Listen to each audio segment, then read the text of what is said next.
ಇವತ್ತಿನ ಮೆಸೇಜ್ ಯಾವುದು ಕುರಿತಾಗಿದೆ ಅಂತ ನೀವು ಮೊದಲು ಏನು ಮಾಡಿ ಅಂದರೆ ಎಲ್ಲರೂ ತಲೆಗಳನ್ನು ಕೆಳಗಡೆ ಬಗ್ಗಿಸಿ ದೇವ್ರ ಹತ್ರ ಪ್ರಾರ್ಥಿಸೋಣ. ಯಾರಿಗೋಸ್ಕರ ದೇವರು ಈ ವಾಕ್ಯ ಕೊಡ್ತಾ ಇದ್ದಾರೆ ಅಂತ. ದೇವರೇ, ಈ ವಾಕ್ಯ ನನಗೆ ಬರ್ತಾ ಇದೆಯಾ, ಇದು ನನ್ನ ಜೀವನಕ್ಕೆ ಅನ್ವಯಿಸುತ್ತಾ ಇಲ್ವ ಅಂತ ದೇವ್ರ ಹತ್ರ ನೀವು ಕೇಳಬೇಕು. ಯಾಕಂದರೆ ಎಷ್ಟೋ ಸತಿನ ವಾಕ್ಯಗಳು ಕೊಡುವಾಗ ಕೆಲವು ವಾಕ್ಯಗಳು ನಿಮಗೆ ಆ ಕಾಲದಲ್ಲಿ ಅನ್ವಯಿಸಬಹುದು ಅಥವಾ ಅನ್ವಯಿಸದೇ ಇರ್ಬೋದು. ನೀವು ದೇವ್ರ ಹತ್ರ ಕೇಳಿ, ದೇವರೇ ಈ ವಾಕ್ಯಗಳು ನನಗೆ ಈ ಕಾಲದಲ್ಲಿ ಉಪಯೋಗ ಆಗುತ್ತಾ ಅಥವಾ ಬೇರೆ ಕಾಲಕ್ಕೋಸ್ಕರ ಕೊಡ್ತಾ ಇದ್ದೀರಾ. ಯಾಕಂದರೆ ದೇವರು ಕೆಲವು ಸತಿ ನಿಮಗೆ ಈ ವಾರಕ್ಕೆ ಬೇಕಾದದನ್ನು ಹೇಳ್ತಾರೆ, ಕೆಲವು ಸತಿ ನಿಮ್ಗೆ ಇನ್ನು ಮುಂದೆ ಬರುವಂಥ ವಿಷಯಗಳಿಗೋಸ್ಕರ ದೇವರು ನಿಮ್ಮ ಹತ್ರ ಮಾತಾಡ್ತಾರೆ. ಪ್ರಾರ್ಥಿಸೋಣ. ದೇವರೇ ಸ್ತೋತ್ರ, ಈ ವಾಕ್ಯಗಳನ್ನು ಕೇಳಿಸ್ಕೊಳ್ಳುವಂಥ ಪ್ರತಿಯೊಬ್ಬರ ಮನಸ್ಸಿನಲ್ಲೂ ನೀವು ಮಾತನಾಡಿ, ಆ ವಾಕ್ಯವು ಇವಾಗ ಅವರಿಗೆ ಬೇಕಾಗಿದೆ ಅಥವಾ ಮುಂದೆ ನೀವು ಯಾವಾಗ ಅದನ್ನು ಯೂಸ್ ಮಾಡ್ತೀರಾ ಫ್ಯೂಚರಲ್ಲಿ ನಮಗೆ ಗೊತ್ತಿಲ್ಲ. ಆದರೆ ಈ ವಾಕ್ಯಗಳನ್ನು ಅವರಪ್ಪ ಮನಸ್ಸು ಕೊಟ್ಟು ಕೇಳಿಸ್ಕೊಳ್ಳುವಾಗ ಆ ವಾಕ್ಯಗಳು ಅವರ ಮನಸ್ಸಿನಲ್ಲಿ ನೆಲೆಯಾಗಿ ನಿಂತ್ಕೊಳ್ಳೋದಕ್ಕೆ ಸಹಾಯ ಮಾಡಿಯಪ್ಪ. ನಾವು ಸಮಯ ವ್ಯರ್ಥ ಮಾಡೋಕ್ಕೆ ಬಂದಿಲ್ಲ, ನಿಮ್ಮ ನಾಮವನ್ನು ಮಹಿಮೆ ಪಡಿಸೋಕ್ಕೂ ನಿಮ್ಮ ನಾಮವನ್ನು ಅರ್ಥ ಮಾಡಿಕೊಳ್ಳೋಕ್ಕೂ ನಿಮ್ಮ ವಾಕ್ಯವನ್ನು ನಾವು ಬಂದಿದ್ದೀವಿ. ನಿಮ್ಮನ್ನು ಮಹಿಮೆ ಪಡಿಸೋಕ್ಕೂ ನಾವು ಕಡಿಮೆ ಆಗಬೇಕು, ನೀವು ಮಹಿಮೆ ಹೊಂದಬೇಕಪ್ಪ. ನಿಮ್ಮ ನಾಮದಲ್ಲಿ ಎಲ್ಲವನ್ನೂ ಕೇಳಿದ್ದೀವಿ. ಈ ವಾಕ್ಯವು ಅವರಿಗೆ ಅನ್ವಯಿಸುತ್ತಾ ಇಲ್ಲವಂತ ಅವ್ರ ಜೊತೆ ನೀವು ಮಾತನಾಡಿ ಇನ್ನೊಂದು ಮಾರ್ದೇವರ ಆಶ್ರಯಿಸಿ ಯೇಸುವಿನ ನಾಮದಲ್ಲಿ ತಂದೆ, ಆಮೇನ್. ಮೊದಲನೇದಾಗಿ ನಂಬರ್ಸ್ 14:24. ನಂಬರ್ಸ್ಗೆ ಏನು ಹೇಳ್ತೀರಾ? ಅರಣ್ಯಕಾಂಡ 14ನೇ ಅಧ್ಯಾಯ ವಚನ 24. ಅರಣ್ಯಕಾಂಡ 14ನೇ ಅಧ್ಯಾಯ ವಚನ 20ರಿಂದ, ಅದಕ್ಕೆ ಕರ್ತರು, ನಿನ್ನ ಪ್ರಾರ್ಥನೆಯ ಮೇರೆಗೆ ನಾನು ಕ್ಷಮಿಸಿದ್ದೇನೆ. ಆದಾಗ್ಯೂ ನನ್ನ ಜೀವದಾಣೆ ಮತ್ತು ಕರ್ತರ ಮಹಿಮೆಯು ಭೂಲೋಕದಲ್ಲೆಲ್ಲ ತುಂಬಿರಬೇಕು. ದೇವ್ರೇನು ಹೇಳ್ತಾ ಇದ್ದಾರೆ ನೋಡಿ, ನಾನು ಅವ್ರನ್ನ ಕ್ಷಮಿಸಿದ್ದೇನೆ. ಆದರೆ ದೇವ್ರೇನು ಹೇಳ್ತಾ ಇದ್ದಾರೆ ನೋಡಿ, ಇನ್ನೊಂದ್ಸತಿ ಓದಿ ವಾಕ್ಯ 21. ಅದಕ್ಕೆ ಕರ್ತರು, ನಿನ್ನ ಪ್ರಾರ್ಥನೆಯ ಮೇರೆಗೆ ನಾನು ಕ್ಷಮಿಸಿದ್ದೇನೆ. ಆದಾಗ್ಯೂ ನನ್ನ ಜೀವದಾಣೆ, ದೇವರೇ ಅವರ ಜೀವನದ ಆಣೆ ಅಂತ ಹೇಳ್ತಾ ಇದ್ದಾರೆ. ನನ್ನ ಜೀವದಾಣೆ ಮತ್ತು ಕರ್ತರ ಮಹಿಮೆಯು ಭೂಲೋಕದಲ್ಲೆಲ್ಲ ತುಂಬಿರಬೇಕೆಂಬುವ, ಕರ್ತರ ಮಹಿಮೆಯು ಭೂಲೋಕದಲ್ಲ ತುಂಬಿರುವವರೆಗೂ ನಿಶ್ಚಯವಾಕ್ಯದ ಆಣೆ, ಈ ಮನುಷ್ಯರು ಎಲ್ಲರೂ ಐಗುಪ್ತ ದೇಶದಲ್ಲಿಯೂ ಅರಣ್ಯದಲ್ಲಿಯೂ ನಾನು ನಡೆಸಿರುವ ಮಹತ್ ಕಾರ್ಯಗಳನ್ನು ನನ್ನ ಮಹಿಮೆಯನ್ನು ನೋಡಿದರೂ ನನ್ನ ಮಾತಿಗೆ ಕಿವಿಗೊಡದೆ ಪದೇ ಪದೇ ನನ್ನನ್ನು ಪರೀಕ್ಷಿಸಿದ್ದರಿಂದ ನಾನು ಅವರ ಪಿತೃಗಳಿಗೆ ಪ್ರಮಾಣವಾಗಿ ವಾಗ್ದಾನ ಮಾಡಿದ ದೇಶವನ್ನು ಇವರಲ್ಲಿ ಯಾರು ನೋಡುವುದಿಲ್ಲ. ನನ್ನನ್ನು ಅಲಕ್ಷ್ಯ ಮಾಡಿದ ಯಾರೂ ಸಹ ಇವರಲ್ಲಿ ಯಾರು ಅದನ್ನು ನೋಡುವುದಿಲ್ಲ. ನನ್ನ ದಾಸನಾದ ಇರುವ ನಿಮಿಷ 20ರಿಂದ 23 ಏನು ಹೇಳ್ತಾ ಇದ್ದಾರೆ? ದೇವರು ತನ್ನ ಮೇಲೆ, ತನ್ನ ಜೀವದ ಮೇಲೆ ಆಣೆ ಇಡ್ತಾ ಇದ್ದಾರೆ.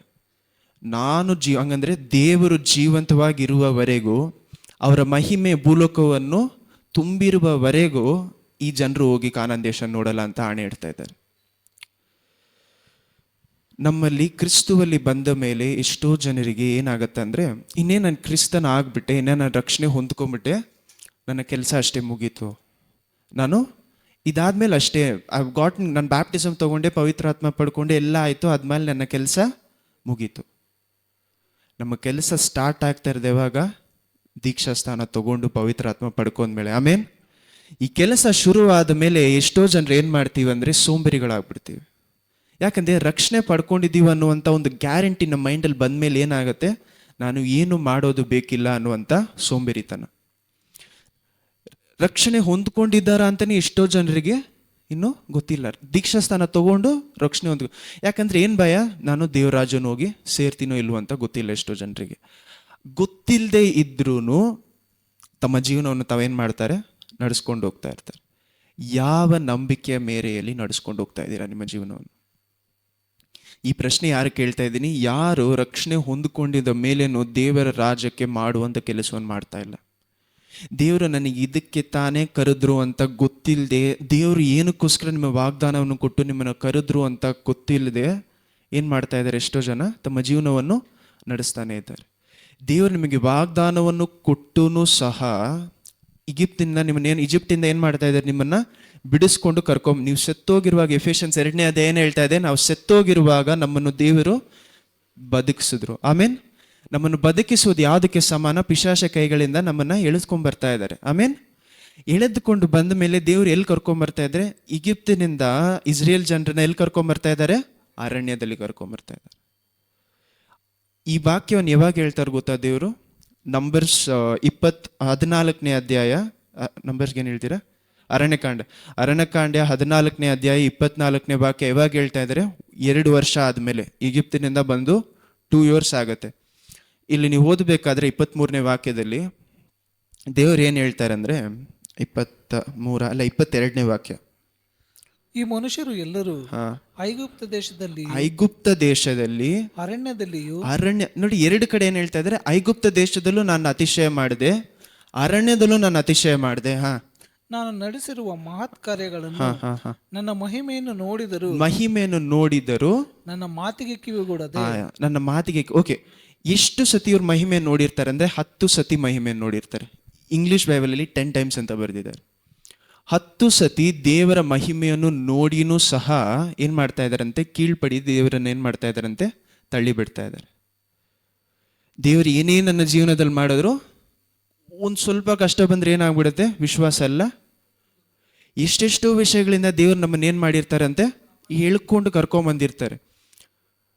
ಆದರೆ ಸ್ವಲ್ಪ ವಿಷಯಗಳು ನಮ್ಮ ಜೀವನದಲ್ಲಿ ನಡೆದ ತಕ್ಷಣ ಏನು ಮಾಡಿಬಿಡ್ತೀವಿ? ದೇವ್ರು ನಿಜವಾಗ್ಲೂ ಇದ್ದಾರೆ, ಅಯ್ಯೋ ಏನು ನನ್ನ ಕ್ರಿಸ್ತ ಆದಮೇಲೆ ನಮ್ಮ ದೇವರು, ನಾನು ಅನ್ಯ ಜನರಾಗಿದ್ದಾಗಲೇ ನಾನು ಏನಾಗಿದ್ದೆ? ಚೆನ್ನಾಗಿದ್ದೆ. ನಾವು ಎಷ್ಟು ಸತಿ ಯೋಚನೆ ಮಾಡಬೇಕು? ಒಂದೊಂದು ಸತಿ ನಾವು ಆ ಪ್ರಶ್ನೆ ಬರುವಾಗ ನಾವು ಏನು ಯೋಚನೆ ಮಾಡಬೇಕಂತೆ, ಎಷ್ಟು ಸತಿ ನಾನು ಈ ಇಸ್ರೇಲ್ ಜನರ ಥರ ಮಾತಾಡ್ತಾ ಇದ್ದೀನಿ? ನನ್ನಲ್ಲಿ ಕಾಲೇಬನಲ್ಲಿ ಇದ್ದಂಥ ಹೊಸ ಆತ್ಮ ನನ್ನಲ್ಲಿ ಇದೆಯಾ? ಆತ್ಮದ ಪ್ರಕಾರ ನಡೀತಾ ಇದ್ದೀನಾ? ಕೇಳಬೇಕಾದಂಥ ಪ್ರಶ್ನೆ. ನಮ್ಮ ಬಾಯಲ್ಲಿ ತಪ್ಪಿನೂ ಕೂಡ ಏನು ಬರಬಾರ್ದು? ನಾನು ಆ ಜೀವನದಲ್ಲಿ ಚೆನ್ನಾಗಿದೆ ಅಂತ. ಆ ಜೀವನದಲ್ಲಿ ನಾವು ಸತ್ತೋಗಿದ್ವಿ. ಆಮೇನ್. ಆ ಜೀವನದಲ್ಲಿ ನಾವು ಸತ್ತೋಗಿರುವಂಥ ಮನುಷ್ಯನ ದೇವರು ಏನು ಮಾಡ್ತಾ ಇದ್ದಾರೆ? ಜೀವಂತವಾಗಿ ಎಬ್ಬಿಸ್ತಾ ಇದ್ದಾರೆ, ರಕ್ಷಣೆ ಕೊಡ್ತಾ ಇದ್ದಾರೆ. ಆಮೇನ್. ಅಂಥ ಜೀವನವನ್ನು ನೋಡಿ ನಾನು ಏನು ಹೇಳ್ತಾ ಇದ್ದೀನಿ? ಅಲ್ಲಿರುವಾಗ ನಾನು ಏನು ಮಾಡ್ತಾ ಇದ್ದೆ? ಚೆನ್ನಾಗಿ ಊಟ ಮಾಡ್ತಾ ಇದ್ದೆ, ನನಗೆ ಬೇಕಾದಂಥ ದವಸ ಧಾನ್ಯಗಳೆಲ್ಲ ಸಿಗ್ತಾ ಇತ್ತು. ನನಗೆ ಕಾಲಕ್ಕೆ ಏನು ಸಿಗ್ತಾ ಇತ್ತು? ಮೀಟ್ಗೆ ಏನು ಹೇಳ್ತೀರಾ? ಮಾಂಸ ಸಿಗ್ತಾ ಇತ್ತು. ಇಲ್ಲಿ ಬಂದಮೇಲೆ ನನಗೇನಾಗ್ತಾ ಇಲ್ಲ? ಅರಣ್ಯದಲ್ಲಿ ಜೀವನ ಮಾಡೋಕ್ಕಾಗ್ತಾ ಇಲ್ಲ. 10 ಸತಿ ದೇವರ ಮಹಿಮೆಯನ್ನು, ನಮ್ಮ ಥರ ಅಲ್ಲ, 10 ಸತಿ ದೇವರನ್ನು ಕಣ್ಣಿಂದ ಅವ್ರ ಮಹಿಮೆಯನ್ನು ಏನು ಮಾಡಿದ್ದಾರೆ? ಇಸ್ರೇಲ್ ಜನರು ನೋಡಿದ್ದಾರೆ. ನೋಡಿನೂ ಸಹ ಏನು ಮಾಡ್ತಾ ಇದ್ದಾರೆ? ಪ್ರತಿಯೊಂದು ಸಾರಿನೂ ದೇವ್ರ ಮೇಲೆ ನಂಬಿಕೆಯನ್ನು ಬಿಡ್ತಾ ಇದ್ದಾರೆ. ನಮ್ಮ ಜೀವನದಲ್ಲಿ ಕಷ್ಟಗಳು ಬರುವಾಗ ನಾವು ಏನು ಮಾಡ್ತಾ ಇದ್ದೀವಿ? ಒಂದು ವೇಳೆ ದೇವರು ನಮ್ಮನ್ನು ನೋಡಿ ಈ ವಾಕ್ಯವನ್ನು ಹೇಳಿದ್ರೆ ಏನು ಮಾಡ್ತೀರಾ? ನಮ್ಮನ್ನು ನೋಡಿ ದೇವರು ಈ ವಾಕ್ಯ ಹೇಳಿದ್ರೆ, ದೇವರು ನಮ್ಮ ಮೇಲೆ ಆಣೆ ಇಟ್ಬಿಟ್ರೆ ಏನು ಮಾಡ್ತೀರಾ? ನನ್ನ ಜೀವನ ಇರುವವರೆಗೂ, ಈ ಪ್ರಪಂಚದಲ್ಲಿ ದೇವರ ಮಹಿಮೆ ಇರುವವರೆಗೂ ನೀವು ಕಾನಾನ್ ದೇಶವನ್ನು ಹೋಗಿ ನೋಡಲ್ಲ ಅಂತ ನಿಮಗೆ ವಾಕ್ಯ ಬಂದರೆ ಯಾವ ರೀತಿ ಇರುತ್ತೆ? ದೇವರ ನಾವೇನು ಮಾಡ್ತೀವಿ? ತುಂಬ ಸುಲಭವಾಗಿ. ಯಾಕಂದರೆ ಅವ್ರು ಅತಿಶಯ ಮಾಡುವಾಗೆಲ್ಲ ಅವ್ರ ಮೇಲೆ ವಿಶ್ವಾಸ ಜಾಸ್ತಿ ಆಗ್ತಾ ಇದೆ ಅಂತ ನೋಡ್ತಾರೆ. ಆಮೇನ್. ಎಷ್ಟೋ ಜನರಿಗೆ ಯಾಕೆ ಸಂತೋಷವಾಗಿ ಆಶೀರ್ವಾದವಾಗಿರ್ತಾ ಇಲ್ಲ? ಯಾಕಂದರೆ ದೇವರು ಅರಣ್ಯದಲ್ಲಿ ಕಲಿಸುವಂಥ ವಿಷಯಗಳನ್ನು ದೇವರು ಪರೀಕ್ಷೆ ಮಾಡುವಾಗ ಪರೀಕ್ಷೆಗಳಲ್ಲಿ ಏನಾಗ್ತಾ ಇಲ್ಲ? ಪಾಸ್ ಆಗಿ ಬರ್ತಾ ಇಲ್ಲ. ನಮ್ಮ ಪರೀಕ್ಷೆಗಳಲ್ಲಿ ಪಾಸ್ ಆಗದೆ ಹೋದರೆ ಯಾವ ರೀತಿ ನಾವು ಒಳ್ಳೆ ಈ ಜೀವನದಲ್ಲಾಗಲಿ ಬರುವಂಥ ಜೀವನದಲ್ಲಿ ಯಾವ ರೀತಿ ಐಶ್ವರ್ಯವಂತವಾಗಿರ್ತೀವಿ? ಫಲ ಕೊಡದೇ ಇರುವಂಥ ಕೊಂಬೆಗಳನ್ನ ದೇವ್ರು ಏನು ಮಾಡ್ತಾರಂತೆ? ಕಡಿದು ಬೆಂಕಿಯಲ್ಲಿ ಬಿಸಾಕ್ತೀನಿ ಅಂತಾರೆ. ಆಮೇನ್. ನಾವು ಫಲ ಕೊಡ್ತಾ ಇದ್ದೀವ ದೇವ್ರಿಗೋಸ್ಕರ ಫಲ. ನಾವು ಈ ಜೀವನದಲ್ಲಿ ಕೆಲಸ ಮಾಡುವುದೇ ಆ ಜೀವನದಲ್ಲಿ ಏನು ಮಾಡಬೇಕು ಅಂತ? ನಮ್ಮ ಫಲ ಹೋಗಿ ಸೇರಬೇಕು ಅಂತ, ಐಶ್ವರ್ಯ ಹೋಗಿ ಸೇರಬೇಕು ಅಂತ. ಆಮೇನ್. ಅಲ್ಲಿ ಹೋಗಿ ಐಶ್ವರ್ಯ ಸೇರುವುದಕ್ಕೆ ನಾನು ಇಲ್ಲಿ ಏನು ಮಾಡಬೇಕು? ನಾನು ಕಷ್ಟಪಟ್ಟು ನಾನು ಮಾಡುವಂಥ ಪ್ರತಿಯೊಂದು ಕೆಲಸ ಏನಕ್ಕೋಸ್ಕರ? ಅಲ್ಲಿ ಐಶ್ವರ್ಯ ಸೇರಿಸ್ಬೇಕು ಅಂತ. ಅದನ್ನು ಮರೆತು ಈ ಜೀವನದಲ್ಲಿ ಕಷ್ಟಗಳು ಬರುವಾಗ ಏನು ಹೇಳ್ಬಿಡ್ತೀವಿ? ದೇವರ ಮಹಿಮೆಗೋಸ್ಕರ ಆಯಿತು ಅಂತ ಹೇಳುವುದನ್ನು ಬಿಟ್ಟು ದೇವರ ಕೈಯಲ್ಲಿ ಕಂಟ್ರೋಲೇ ಇಲ್ಲ ಅನ್ನುವ ರೀತಿಯಲ್ಲಿ ಏನು ಮಾಡಿಬಿಡ್ತೀವಿ? ಮಾತುಗಳು ಮಾಡ್ತೀವಿ. ನಾವು ಜೂಡ್ 3ನೇ, ಇವಾಗ ಓದೋದು ಬೇಡ, ಜೂಡ್ 2 ನೀವು ಜೂಡ್ ಅನ್ನುವಂಥ ಪುಸ್ತಕದಲ್ಲಿ ಒಂದೇ ಚಾಪ್ಟರ್, ಅದನ್ನು ಓದಬೇಕಾದ್ರೆ ಅದನ್ನು ಓದಬೇಕಾದ್ರೆ ಏನು ಹೇಳ್ತಾರೆ ಅಂದರೆ, ಸಂಶಯ ಇರುವವರು ಯಾರಂದರೆ ದೇವರ ವಾಕ್ಯದ ಮೇಲೆ ಸಂಶಯ ಪಡುವಂಥ ಕ್ರೈಸ್ತರನ್ನು ಏನು ಮಾಡಿ ಅಂದರೆ, be very gentle with them ಅಂತಾರೆ. ಏನು ಮಾಡಿ ಅಂತಾರೆ? ತುಂಬ ಜೆಂಟಲ್ ಆಗಿರಿ, ತುಂಬ ಅವ್ರ ಜೊತೆ ಪೇಷಂಟ್ ಆಗಿರಿ. ಏನು ಮಾಡಬೇಡಿ, ಅವ್ರು ನೋಡಿ ಬೈಬಾರ್ದು ನಾವು. ಆದರೆ ಎಷ್ಟು ಸತಿ ತಾನೇ ದೇವ್ರು ನಮ್ಮ ಜೀವನದಲ್ಲಿ ಅತಿಶಯ ಮಾಡಿದ್ರೂ ದೇವ್ರ ಮೇಲೆ ನಮಗೆ ಡೌಟ್ ಬರ್ತಾ ಇದೆ. ಹೊಸ ವಿಶ್ವಾಸಿಗೂ 10-15 ವರ್ಷ ಇರುವಂಥ ವಿಶ್ವಾಸಿಗೂ ಏನು ವ್ಯತ್ಯಾಸ ಇದೆ? ನೀವು ಎಷ್ಟೋ ಜನರಿಗೆ ಇವತ್ತು ಹೇಳ್ತಾ ಇದ್ದೀನಲ್ಲ, ಯಾಕೆ ಅವರ ಜೀವನದಲ್ಲಿ ಒಂದು ಪ್ರಾಸ್ಪೆರಿಟಿ ಇಲ್ಲ? ಯಾಕಂದರೆ ಈ ಜೀವನದಲ್ಲಿ ನಮ್ಗೆ ಏನಿರಬೇಕು? ನಾನು ಹಣ ವಿಷಯದಲ್ಲಿ ಮಾತ್ರ ಮಾತಾಡ್ತಾ ಇಲ್ಲ, ಸಂತೋಷದಲ್ಲಿಯೂ ಸಮಾಧಾನದಲ್ಲಿ ಏನಿರಬೇಕು ನಮಗೆ? ಪ್ರಾಸ್ಪೆರಿಟಿ ಅಂದರೆ ಹೆಚ್ಚಿಗೆ ನಮ್ಗೆ ಇರೋದಕ್ಕಿಂತ ಏನು ಬೇಕು? ಹೆಚ್ಚಾಗಿರ್ಬೇಕು ಯಾವತ್ತು ಸಂತೋಷ. ಆಮೇನ್. ಕಷ್ಟಗಳು ಬರದೇ ಇರಲ್ಲ ಅಂತ ನಾನು ಹೇಳ್ತಾ ಇಲ್ಲ.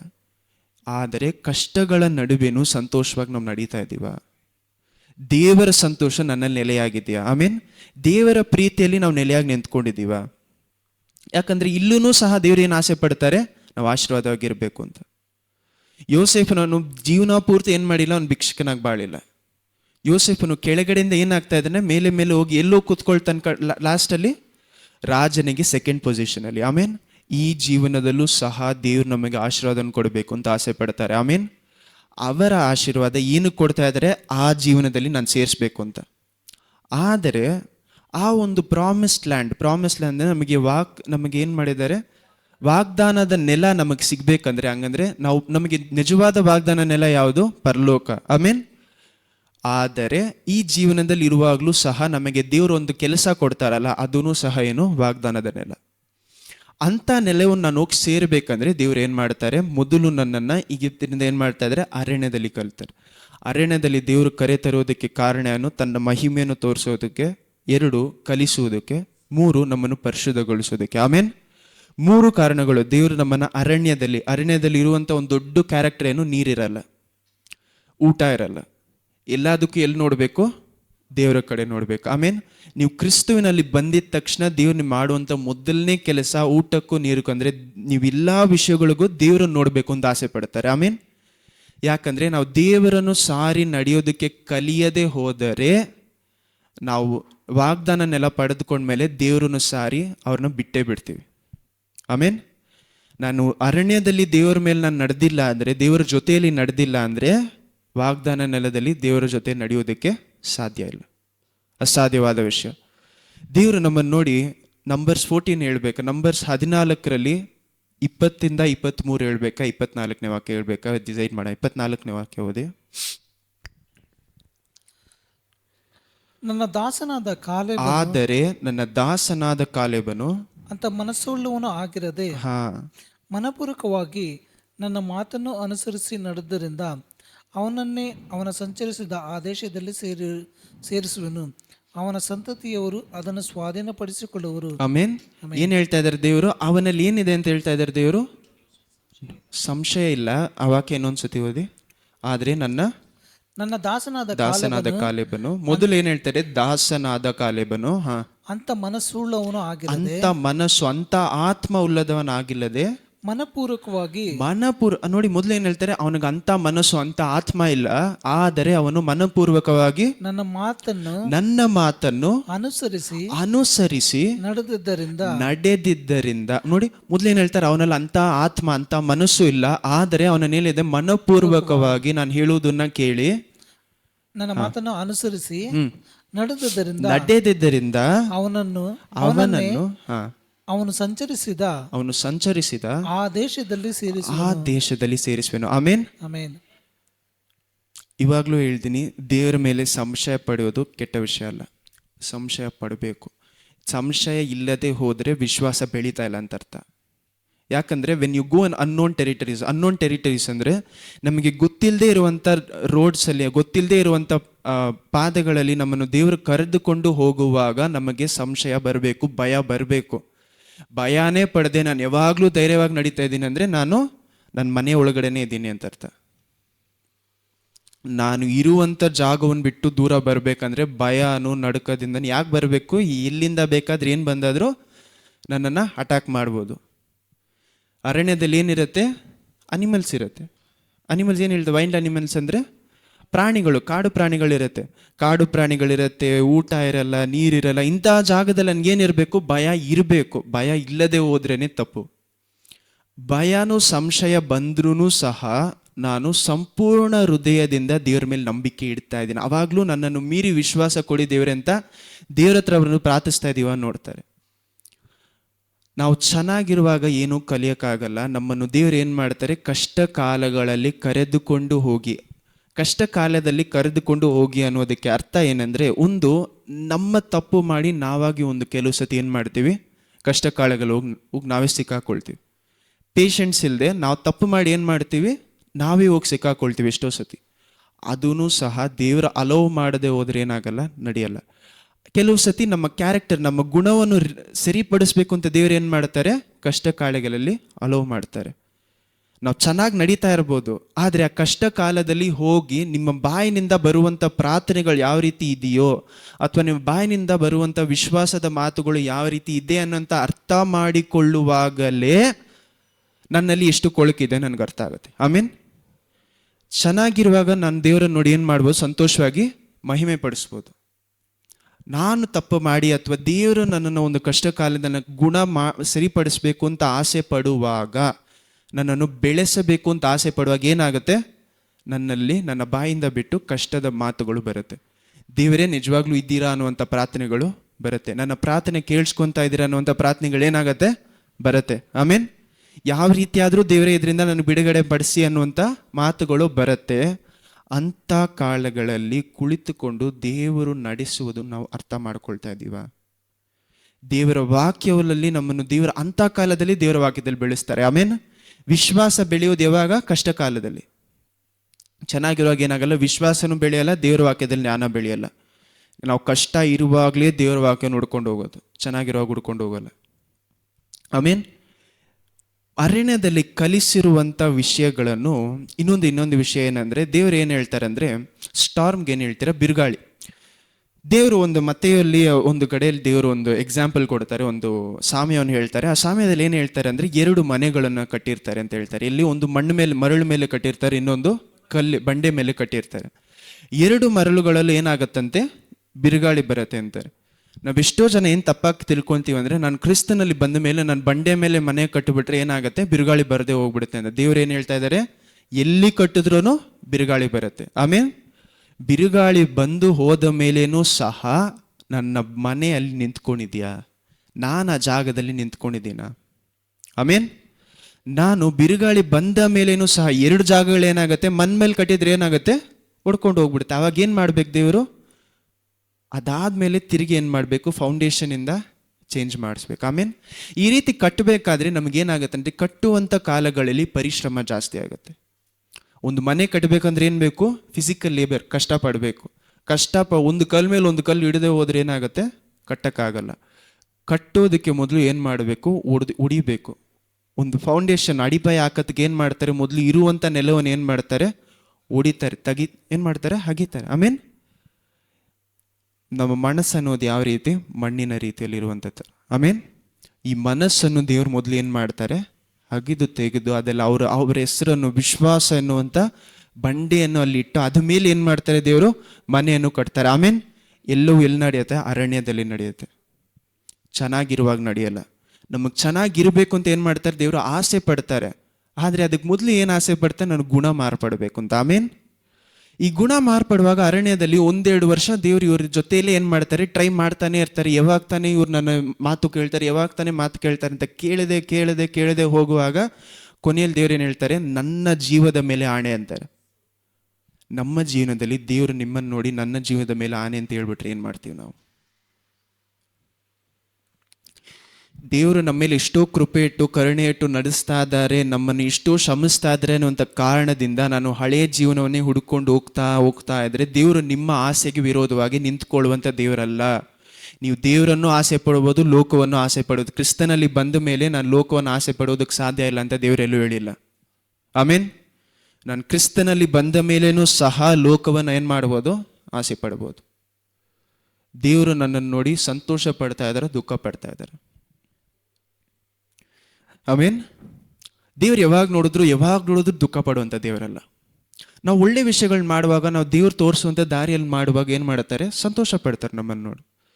ಸುಮ್ಮನೆ ದುಃಖ ಪಡೋದಕ್ಕೆ ಅವರೇನು ಬೇರೆ ರೀತಿಯಾದ ದೇವರಲ್ಲ.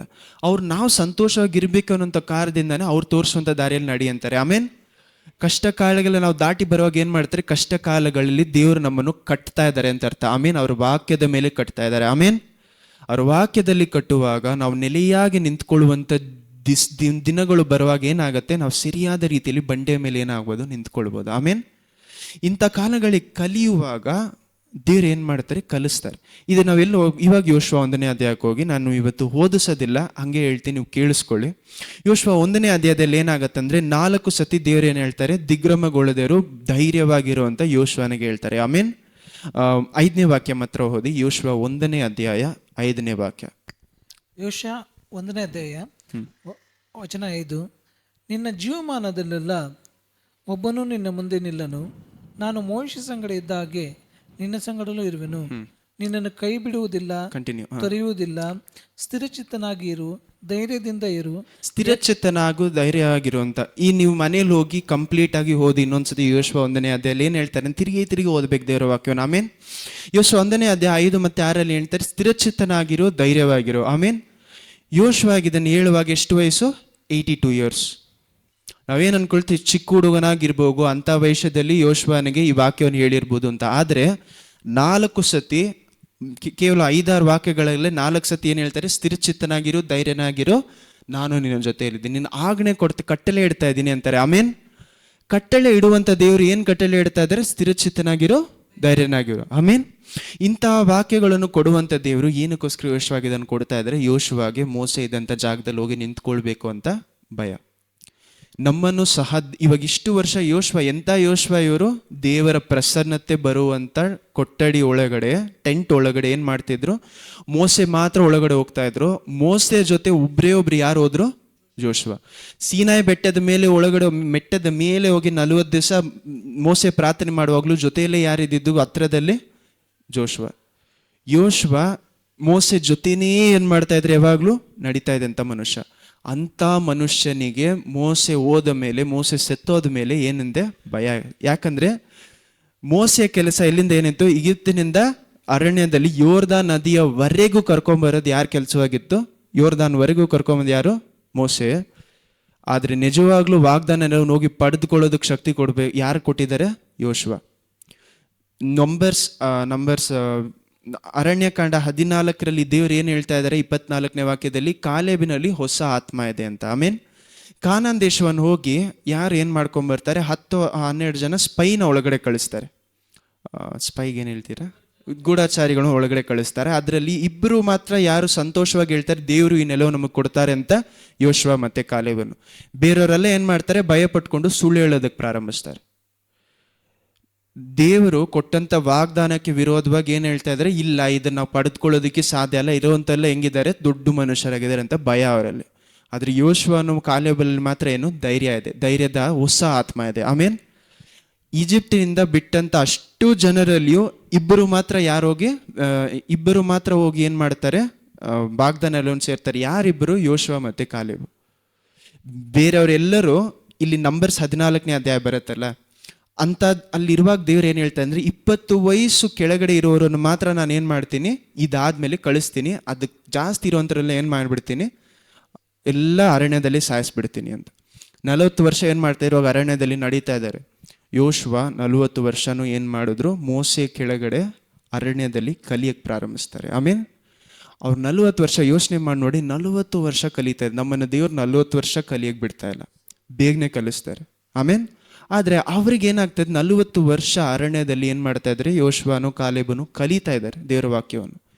ಕಲಿತ ಮೇಲೆ ಏನಾಗ್ತಾ ಇದೆ? ಕಂಟಿನ್ಯೂ ಮಾಡಿ ನೋಡುವಾಗ ನೀವು ಇದಾದ್ಮೇಲೆ ಇವಾಗ ದೊಡ್ಡ ವಿಷಯ ಏನಿದೆ? ಯೋರ್ದಾನ್ ನದಿಯನ್ನು ಕ್ರಾಸ್ ಮಾಡಿದ್ರೇನೆ ವಾಗ್ದಾನ ನೆಲವನ್ನು ಹೋಗಿ ಪಡೆದುಕೊಳ್ಬೇಕು. ನಮ್ಮನ್ನು ದೇವರು ಏನು ಮಾಡ್ತಾರೆ ಅಂತ ಅತಿಶಯವಾದ ರೀತಿಯಲ್ಲಿ ಅರಣ್ಯದೆಲ್ಲ ನಡೆಸ್ಕೊಂಬಂದು ಯೋರ್ದಾನ್ ನದಿಯನ್ನು ಅತಿಶಯವಾಗಿ ಏನು ಮಾಡ್ತಾರೆ? ದಾಟಿಸ್ತಾರೆ. ಆಮೇನ್.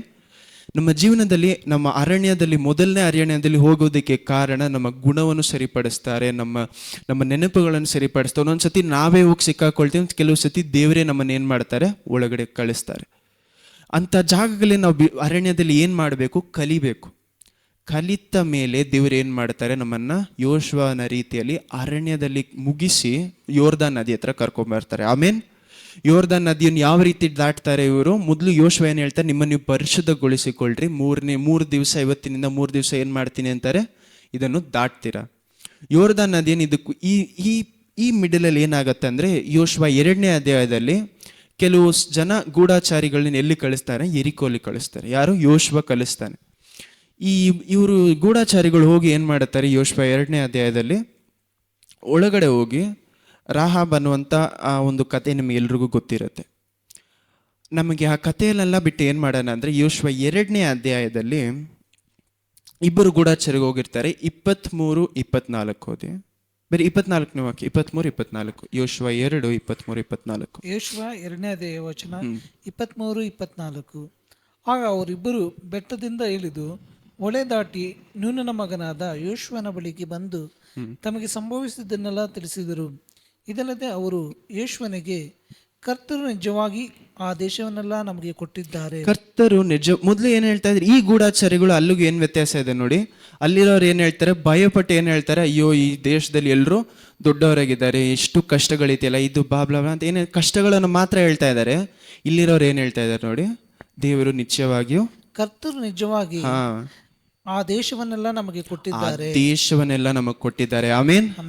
ಅದರ ನಿವಾಸಿಗಳೆಲ್ಲ ನಮ್ಮ ನಿಮಿತ್ತ ಕಂಗೆಟ್ಟು ಹೋಗಿದ್ದಾರೆ, ಭಯಪಟ್ಟಿದ್ದಾರೆ. ಆಮೇನ್.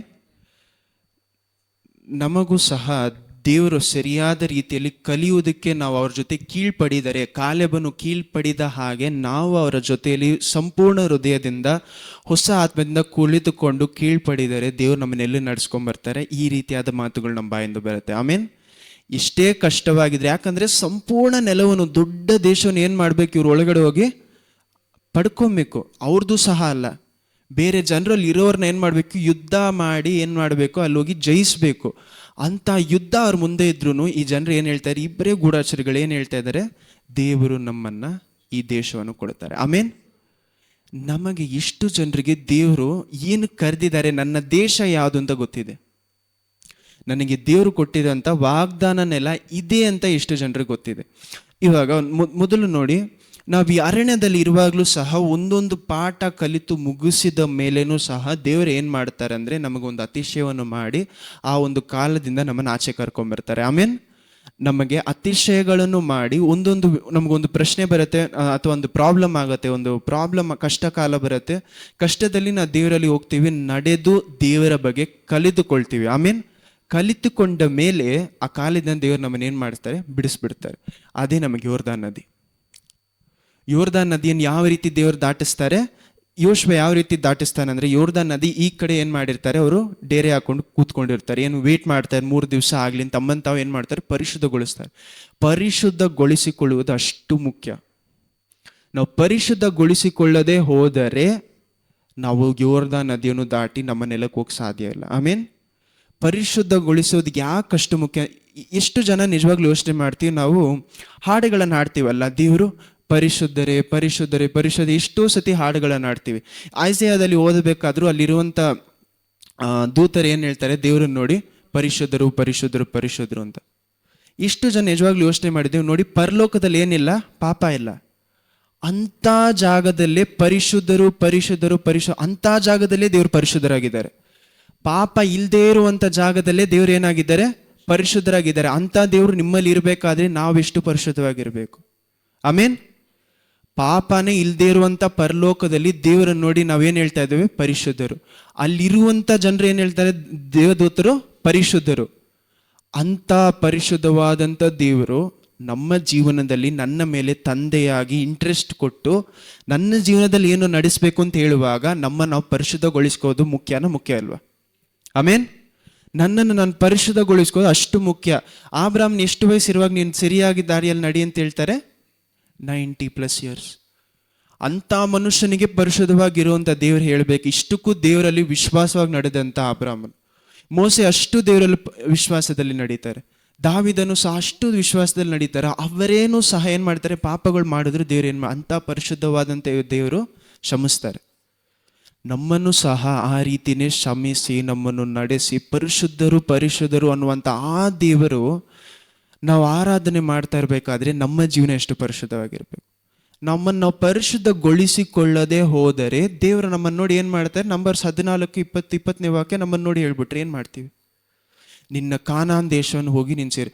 ಒಂದು ವೇಳೆ ಈ ಜೀವನದ ಕಾನಾನ್ ದೇಶ ಸೇರಿಲ್ಲ ಅಂದರೆ ಪರವಾಗಿಲ್ಲ, ನಾವು ಜೀವನ ಏನು ಮಾಡ್ಬೋದು, ನಡೆಸ್ಬೋದು. ಪರಲೋಕ ಕಾನಾನ್ ಹೋಗಿ ಸೇರದೆ ಹೋದರೆ ನರಕದಲ್ಲಿ ನಿತ್ಯವೂ ನಾವು ಇರಬೇಕನ್ನುವಂಥ ಒಂದು ಪೊಸಿಷನ್ ಬಂದರೆ ಏನು ಮಾಡ್ತೀವಿ? ಫಲ ಕೊಡದೇ ಇರುವಂಥ ಕೊಂಬೆಗಳನ್ನ ಏನು ಮಾಡ್ತೀನಿ ಅಂತಾರೆ ದೇವರು, ಕತ್ತು ಬೆಂಕಲ್ಲಿ ಹಾಕ್ತೀನಿ. ಫಲ ಕೊಡ್ತಾ ಇದ್ದೀನಾ ದೇವರಿಗೋಸ್ಕರ? ನಾವು ಭಯದಿಂದ ಕೊಡಬಾರ್ದು. ಮೊದಲನೇ ಯೋಹಾನ 3:4 ನೀವು ಓದಬೇಕಾದ್ರೆ ಅಲ್ಲಿ ಏನು ಹೇಳ್ತಾ ಇದ್ರೆ, perfect love caste out all fear. ಸಂಪೂರ್ಣವಾದ ಪ್ರೀತಿ ನಿಮ್ಮಲ್ಲಿರುವಂಥ ಎಲ್ಲ ಭಯವನ್ನು ಏನು ಮಾಡುತ್ತಂತೆ, ಕಿತ್ತು ದೂರ ಆಗ್ಬಿಡುತ್ತೆ. ನಾವು ಭಯಪಟ್ಟು ದೇವರಿಗೋಸ್ಕರ ಸೇವೆ ಮಾಡಬಾರ್ದು. ಇವತ್ತೂ ಸಹ ಈ ವಾರದಲ್ಲಿ ನಾನು ಒಂದು ಚಿಕ್ಕ ವಿಷಯ ಹೇಳ್ಬಿಟ್ಟು ಅದಾದ್ಮೇಲೆ ಹೋಗ್ತೀನಿ. ಈ ವಾರದಲ್ಲಿ ನಾನು ವರ್ಷಿಪ್ ಮಾಡೋಕ್ಕೆ ಬೇರೆ ಜಾಗಕ್ಕೆ ಹೋಗಿದ್ದೆ.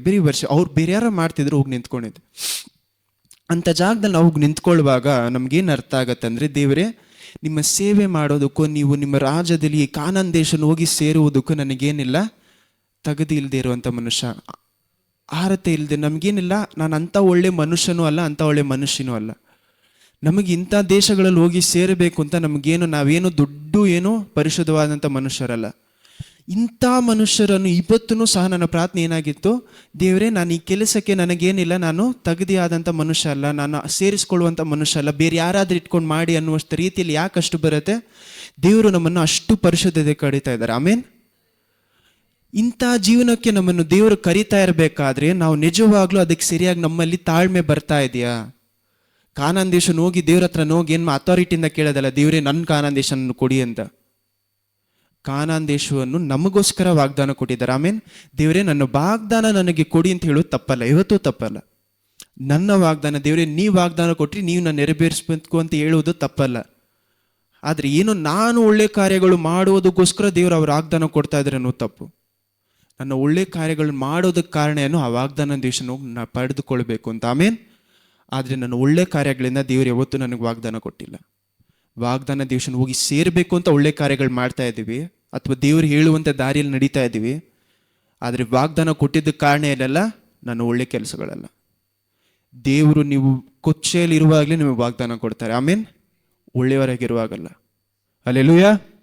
ನಾವಿನ್ನೂ ಆ ವಾಕ್ಯದಲ್ಲಿ ಇನ್ನು ಮುಂದೆ ಹೊರದು ಹೋಗ್ಬೇಕಾದ್ರೆ ಇವಾಗ ಏನಾಗ್ತಾ ಇದೆ, ಯೋರ್ದಾನ್ ನದಿ ಹತ್ರ ಹೋಗಿ ನಿಂತ್ಕೊಳ್ತಾ ಇದ್ದಾರೆ. ನಿಂತ್ಕೊಂಡು ಏನಾಗತ್ತೆ, ಅಲ್ಲಿ ಒಂದು ವಾಕ್ಯ ಹೇಳ್ತಾರೆ, ಲೇವಿಯರು ಏನ್ ಮಾಡ್ತಾರೆ, ಯೋರ್ದಾನ್ ನದಿಯಲ್ಲಿ ಹೋಗಿ ನಿಂತ್ಕೊಳ್ಬೇಕಾದ್ರೆ ದೇವ್ರ ಎರಡು ವಿಷಯಗಳಿರ್ತವೆ. ಮೊದಲು ಒಡಂಬಡಿಕೆ ಪಟ್ಟಿಗೆ ಹೋಗಿ ಏನಾಗತ್ತೆ ಅಂತ ಇದ್ದಾರೆ, ಯೋರ್ದಾನ್ ನದಿಯಲ್ಲಿ ನಿಂತ್ಕೊಳ್ಳುತ್ತೆ. ಅದಾದ್ಮೇಲೆ ಯಾರು ಇರ್ತಾರೆ, ಯಾರು ಅದನ್ನು ಹೊರ್ತ್ಕೊಂಡು ಹೋಗ್ತಾರೆ, ಲೇವಿಯರು, ಯಾಜಕರು. ಹೊಸ ಒಡಂಬಡಿಕೆಯ ಪ್ರಕಾರ ನಾವು ಯೇಸು ಕ್ರಿಸ್ತುವಿನ ಜೊತೆ ಏನಾಗಿದ್ದೀವಿ, ಯಾಜಕರಾಗಿದ್ದೀವಿ. ಆಮೇನ್. ಮೊದಲನೇ ಪೇತ್ರನು 3ನೇ ಅಧ್ಯಾಯ, ಹೀಬ್ರೂಸ್, ನಿಮ್ಮ ಮನೇಲಿ ಹೋಗಿ ಓದ್ಕೊಳ್ಳಿ, ಹೀಬ್ರೂಸಲ್ಲಿ ನಿಮ್ಗೆ ಅರ್ಥ ಆಗುತ್ತೆ, ಹೀಬ್ರಿಯರಲ್ಲಿ ಅರ್ಥ ಆಗುತ್ತೆ. ಇದರಲ್ಲಿ ಏನು ಹೇಳ್ತಾ ಇದ್ದಾರೆ, ನಾವು ದೇವರ ಸ್ಥಾನದಲ್ಲಿ ಯೇಸು ಕ್ರಿಸ್ತುವಿನ ಜೊತೆ ಏನಾಗಿದ್ದೀವಿ, ಯಾಜಕರಾಗಿ ನಿಂತ್ಕೊಂಡಿದ್ದೀವಿ. ಆಮೇನ್. ನಮಗೆ ಹೊಸದಾಗಿ ಯಾವುದೇ ಯಾಜಕ ಬೇಡ, ನಮ್ಗೆ ಇರುವಂಥ ದೊಡ್ಡ ಯಾಜಕರು ಯಾರು, ಯೇಸು ಕ್ರಿಸ್ತು. ಅವರ ಜೊತೆಯಲ್ಲಿ ಅವರ ಸಹೋದರರಾಗಿ, ಅವರ ಯಾಜಕರಾಗಿ, ಯಾಕಂದ್ರೆ ಯಾಜಕರೆಲ್ಲರೂ ಒಂದೇ ಕುಲದವರು ಆ ಕಾಲದಲ್ಲಿ. ಆಮೇನ್. ನಾವು ಸಹ ಯೇಸು ಕ್ರಿಸ್ತುವಿನ ಜೊತೆ, ಯೇಸು ಕ್ರಿಸ್ತುವಿನ ತರಾನೇ ನಮ್ಮನ್ನು ಪರಿಶುದ್ಧಗೊಳಿಸಿದ ಯಾರು, ಯೇಸು ಕ್ರಿಸ್ತುವಿನ ರಕ್ತ. ಈ ರಕ್ತದಲ್ಲಿ ನಾವು ಪರಿಶುದ್ಧಗೊಳಿಸಿ ನಾನು ಸಹ ಯಾಜಕನಾಗಿದ್ದು, ಯಾಜಕರ ಕೆಲಸ ಏನಾಗಿತ್ತು, ಒಡಂಬಡಿಕೆ ಪೆಟ್ಟಿಗೆಯನ್ನು ಎತ್ಕೊಂಡು ಹೋಗೋದು. ಒಡಂಬಡಿಕೆ ಪೆಟ್ಟಿಗೆ ಒಳಗಡೆ ಏನಿತ್ತು, ದೇವರ ಆಜ್ಞೆಗಳು, ದೇವರ ವಾರ್ತೆ. ಆಮೇನ್. ನನ್ನಲ್ಲಿ ದೇವರ ವಾಕ್ಯ ಇರುವಾಗ, ನಿಮ್ಮಲ್ಲಿ ದೇವರ ವಾಕ್ಯ ನೆಲೆಯಾಗಿರುವಾಗ, ಯಾಕಂದ್ರೆ ಅರಣ್ಯದಲ್ಲಿ ಏನ್ ಮಾಡ್ತಾ ಇದ್ದಾರೆ, ದೇವರು ವಾಗ್ದಾನದ ವಾಕ್ಯಗಳು ನಮ್ಮಲ್ಲಿ ಏನ್ ಮಾಡ್ತಾರೆ, ಕಟ್ತಾ ಇದ್ದಾರೆ. ಆಮೇನ್. ದೇವರು ಕಟ್ಟುವುದು ಬೇರೆ ವಿಷಯಗಳನ್ನ, ತನ್ನ ವಾಕ್ಯವನ್ನು ನಮ್ಮಲ್ಲಿ ಕಟ್ತಾ ಇದ್ದಾರೆ. ಆಮೇನ್. ವಾಕ್ಯಕ್ಕಿಂತ ದೊಡ್ಡ ಸ್ಟ್ರಾಂಗ್ ಆದ ಒಂದು ಕೋಟೆ ಬೇರೆ ಯಾವುದೂ ಇಲ್ಲ. ದೇವರ ವಾಕ್ಯ ನಮ್ಗೇನಾಗಿದೆ, ಕೋಟೆಯಾಗಿದೆ. ಆಮೇನ್. ಇದನ್ನೇ ದೇವರ ವಾಕ್ಯ, ನಿಮ್ಮ ವಾಕ್ಯ ನನಗೆ ಕೋಟೆಯು ದುರ್ಗವಾಗಿದೆ. ಆಮೇನ್. ನಮಗೆ ದೊಡ್ಡ ಗುರಾಣಿ ಯಾವುದು, ದೇವರ ವಾಕ್ಯ. ನಮ್ಮ ಶೀಲ್ಡ್ ಯಾವುದು, ನಮ್ಮನ್ನು ಗುರಾಣಿಯಾಗಿರ್ಕೊ ವಿಶ್ವಾಸ ವಾಕ್ಯ. ಆಮೇನ್. ಈ ವಾಕ್ಯದಲ್ಲಿ ನಾವು ನಡೀತಾ ಇರಬೇಕಾದ್ರೆ, ವಾಕ್ಯದಲ್ಲಿ ನಮ್ಮನ್ನು ಕಟ್ಟಿರಬೇಕಾದ್ರೆ, ಇವಾಗ ಏನಾಗುತ್ತೆ, ಯೋರ್ದಾನ್ ನದಿಯನ್ನು ದಾಟಿ ಹೋಗ್ತೀವಿ. ಆಮೇನ್. ಇದು ನಮ್ಮನ್ನು ದೇವರು ಅತಿಶಯವಾಗಿ ನಮ್ಮ ಜೀವನದಲ್ಲಿ ಏನ್ ಮಾಡ್ತಾರೆ, ಯೋರ್ದಾನ್ ನದಿನ ಯಾವ ರೀತಿ ನನ್ನಲ್ಲಿ ವಾಕ್ಯ ಬೆಳೆಸಿರುವಾಗ, ಯಾಜಕರಾದ ನಾನು ನೀವು ಆ ನೀರಲ್ಲಿ ಹೋಗಿ ನಿಂತ್ಕೊಳ್ಳುವಾಗ ಏನಾಗತ್ತಂತೆ, ನೀರು ಎಲ್ಲೋ ಹೋಗಿ ಸ್ಟಾಪ್ ಆಗ್ಬಿಡುತ್ತೆ, ಈ ಕಡೆನೂ ಹೋಗ್ಬಿಡುತ್ತೆ. ಆಮೇನ್. ನಾನು ಅಂಥ ನೆಲದಲ್ಲಿ ಏನು ಮಾಡ್ಬೋದು, ನಡೆದುಕೊಂಡು ಹೋಗ್ಬೋದು. ಯೋರ್ದಾನ್ ನದಿ ಇದ್ದಂಥ ಜಾಗದಲ್ಲಿ ನಾನು ಡ್ರೈ ಲ್ಯಾಂಡಲ್ಲಿ ಏನು ಮಾಡ್ಬೋದು, ನಡೆದುಕೊಂಡು ಹೋಗ್ಬೋದು. ಆಮೇನ್. ನಾನು ನಡೆದುಕೊಂಡು ಹೋಗುವವರೆಗೂ ಆ ನೀರು ನನ್ನನ್ನು ಏನು ಮಾಡಲ್ಲ, ಮುಟ್ಟಕ್ಕೆ ಸಾಧ್ಯ ಇಲ್ಲ. ಆಮೇನ್. ಅಂಥ ದೇವರು ನನ್ನನ್ನು ದಾಟಿಸಿ ಏನು ಮಾಡ್ತಾ ಇದ್ರು, ಇವಾಗ ಪ್ರಾಮಿಸ್ ಲ್ಯಾಂಡಲ್ಲಿ ನಮಗೆ ಕರೆದುಕೊಂಡು ಹೋಗ್ತಾ ಇದ್ದಾರೆ. ಆಮೇನ್. ಆದರೆ ವಾಗ್ದಾನದ ನೆಲದಲ್ಲೂ ಸಹ ನನಗೇನಿರುತ್ತೆ, ಇನ್ನೊಂದು ಸತಿ ಪರೀಕ್ಷೆ ಮಾಡ್ತಾರೆ. ಯಾಕಂದ್ರೆ ನಾನು ಇವಾಗ ಇದಕ್ಕೆ ಮುಂಚೆ ಮಣ್ಣಿನ ಮೇಲೆ ಕಟ್ಟಿದ್ರೆ, ಇವಾಗ ಯಾವ್ದ್ರ ಮೇಲೆ ಕಟ್ಟಿದ್ದೀನಿ, ಬಂಡೆಯ ಮೇಲೆ ಕಟ್ಟಿದ್ದೀನಿ. ಬಂಡೆ ಮೇಲೆ ಕಟ್ಟಿರುವುದನ್ನ ದೇವರು ಏನ್ ಮಾಡ್ತಾರೆ, ಪರೀಕ್ಷೆ ಮಾಡಿ ನೋಡ್ತಾರೆ. ಇನ್ನೊಂದು ಸತಿ ಏನ್ ಮಾಡ್ತಾರೆ, ಪರೀಕ್ಷೆ ಮಾಡಿ ನೋಡ್ತಾರೆ. ಯಾಕಂದ್ರೆ ನಾವು ಸಂಪೂರ್ಣವಾಗಿ ರೆಡಿಯಾಗಿನೇ ನಾನು ಏನು ಹೇಳೋದು, ಸಂಪೂರ್ಣವಾಗಿ ನಾನು ತಯಾರಾಗಿನೇ ನಾನು ವಾಗ್ದಾನ ನೆಲಕ್ಕೆ ಹೋಗಿ ಸೇರ್ಬೇಕಂದ್ರೆ ನಾನು ಸಾಯೋವರೆಗೂ ಹೋಗಿ ಸೇರೋಕ್ಕಾಗಲ್ಲ. ನಮ್ಮನ್ನು ಇಷ್ಟು ಲೆವೆಲ್ಗಾದ್ರೂ ಅವ್ರು ಏನು ಕರೆದಿದ್ದಾರೋ ಅದಕ್ಕೆ ನಮ್ಮನ್ನು ತಯಾರು ಮಾಡಿ ಏನು ಮಾಡ್ತಾರೆ, ಅಷ್ಟು ಮಾತ್ರ ತಯಾರು ಮಾಡಿ ಏನು ಮಾಡ್ತಾರೆ, ಅಲ್ಲಿ ಹೋಗಿ ನಮ್ಮನ್ನು ನಡೆಸ್ತಾರೆ. ಆಮೇನ್. ಯಾಕಂದರೆ ಅಲ್ಲಿ ಹೋದ ಮೇಲೆ ವಾಗ್ದಾನ ನೆಲದಲ್ಲಿ ನಾವು ಕಾಲಿಟ್ಟ ಮೇಲೆ ಅಲ್ಲಿನೂ ಸಹ ನಮ್ಮನ್ನು ಏನು ಮಾಡ್ತಾರೆ, ಪರೀಕ್ಷೆ ಕೊಟ್ಟು ಕಲಿಸಿ ನಮ್ಮನ್ನು ಸರಿಯಾದ ದಾರಿಯಲ್ಲಿ ನಡೆಸ್ತಾರೆ. ಆಮೇನ್. ಮೊದಲು ಯೋರ್ದಾನ್ ನದಿಯನ್ನು ದಾಟಿಸಿದ ಮೇಲೆ ದೇವ್ರು ನಮ್ಮನ್ನು ಏನು ಮಾಡ್ತಾರೆ, ಇನ್ನೊಂದು ಸತಿ ಪರಿಶುದ್ಧಗೊಳಿಸ್ಕೊಳ್ರಿ ಅಂತ ಹೇಳ್ತಾರೆ. ಆಮೇನ್. ಇದನ್ನೇ ನೀವು ಯೋಶುವ 3ನೇ ಅಧ್ಯಾಯದಲ್ಲಿ ನೀವು ಓದಬೇಕಾದ್ರೆ ಅವರು ಯೋರ್ದಾನ್ ನದಿಯನ್ನು ಏನಾಗಿರುತ್ತೆ ದಾಟಿರ್ತಾರೆ.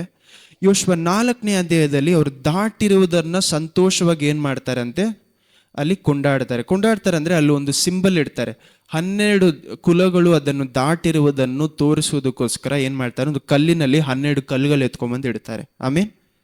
ಈ ಕಲ್ಲುಗಳೇ ನಮ್ಮ ಜೀವನದಲ್ಲಿ ದೇವ್ರು ಕಟ್ಟುವಂಥ ವಾಕ್ಯಗಳು. ಆಮೀನ್. ಆ ವಾಕ್ಯವನ್ನು ನೋಡುವಾಗೆಲ್ಲ, ಕೆಲವು ವಾಕ್ಯಗಳು ನಮ್ಗೆ ನೋಡುವಾಗೆಲ್ಲ ದೇವ್ರು ನಮ್ಗೆ ಏನು ಮಾಡ್ತೀವಿ, ಈ ವಾಗ್ದಾನ ಕೊಟ್ಟರು ಅಂತ ಹೇಳ್ತಾ ಇರ್ತೀವಲ್ಲ, ಇದೇ ನಮ್ಮ ವಾಕ್ಯಗಳು. ಆಮೀನ್. ಗಿಲ್ಗಾಲ್ ಅನ್ನುವಂಥ ಜಾಗದಲ್ಲಿ ಅವ್ರು ಏನು ಮಾಡ್ತಾರೆ, ಆ ಜಾಗದಲ್ಲಿ ಹೋಗಿರುವಾಗ ಆ ಒಂದು ಯೋರ್ದಾನ್ ನದಿ ಹಂಗಿರ್ಬೇಕಾದ್ರೆ 12 ಕಲ್ಲುಗಳನ್ನಿಟ್ಟು ಏನು ಮಾಡ್ತಾರೆ, ಈ ವಾಕ್ಯಗಳನ್ನು ನನಗೆ ವಾಗ್ದಾನದ ವಾಕ್ಯಗಳು. ಆಮೀನ್. ಇಂಥ ಯೋರ್ದಾನನ್ನೇ ನನಗೆ ಕ್ರಾಸ್ ಮಾಡಿಸಿದಂಥ ದೇವರು ಮುಂದೆ ಇರುವಂಥ ದೇಶ ನನಗೆ ಕೊಡ್ತಾರೆ. ಆಮೇನ್. ಅಂಥ ವಾಗ್ದಾನ ನಾವು ಹಿಡ್ಕೊಂಡು ನಿಮ್ಮನ್ನು ನೀವು ಪ್ರಶ್ನೆ ಕೇಳಿಸ್ಕೊಳ್ಬೇಕು, ಯಾವಾಗಲೂ ಪ್ರಶ್ನೆ ಕೇಳಬೇಕು. ಎಂಥ ಪ್ರಶ್ನೆ? ನಾನು ಅರಣ್ಯದಲ್ಲಿ ಇದ್ದೀನ, ಯೋರ್ದಾನ್ ಹತ್ರ ನಿಂತ್ಕೊಂಡಿದ್ದೀನ, ಅಥವಾ ಯೋರ್ದಾನ್ ದಾಟಿದ್ದೀನ?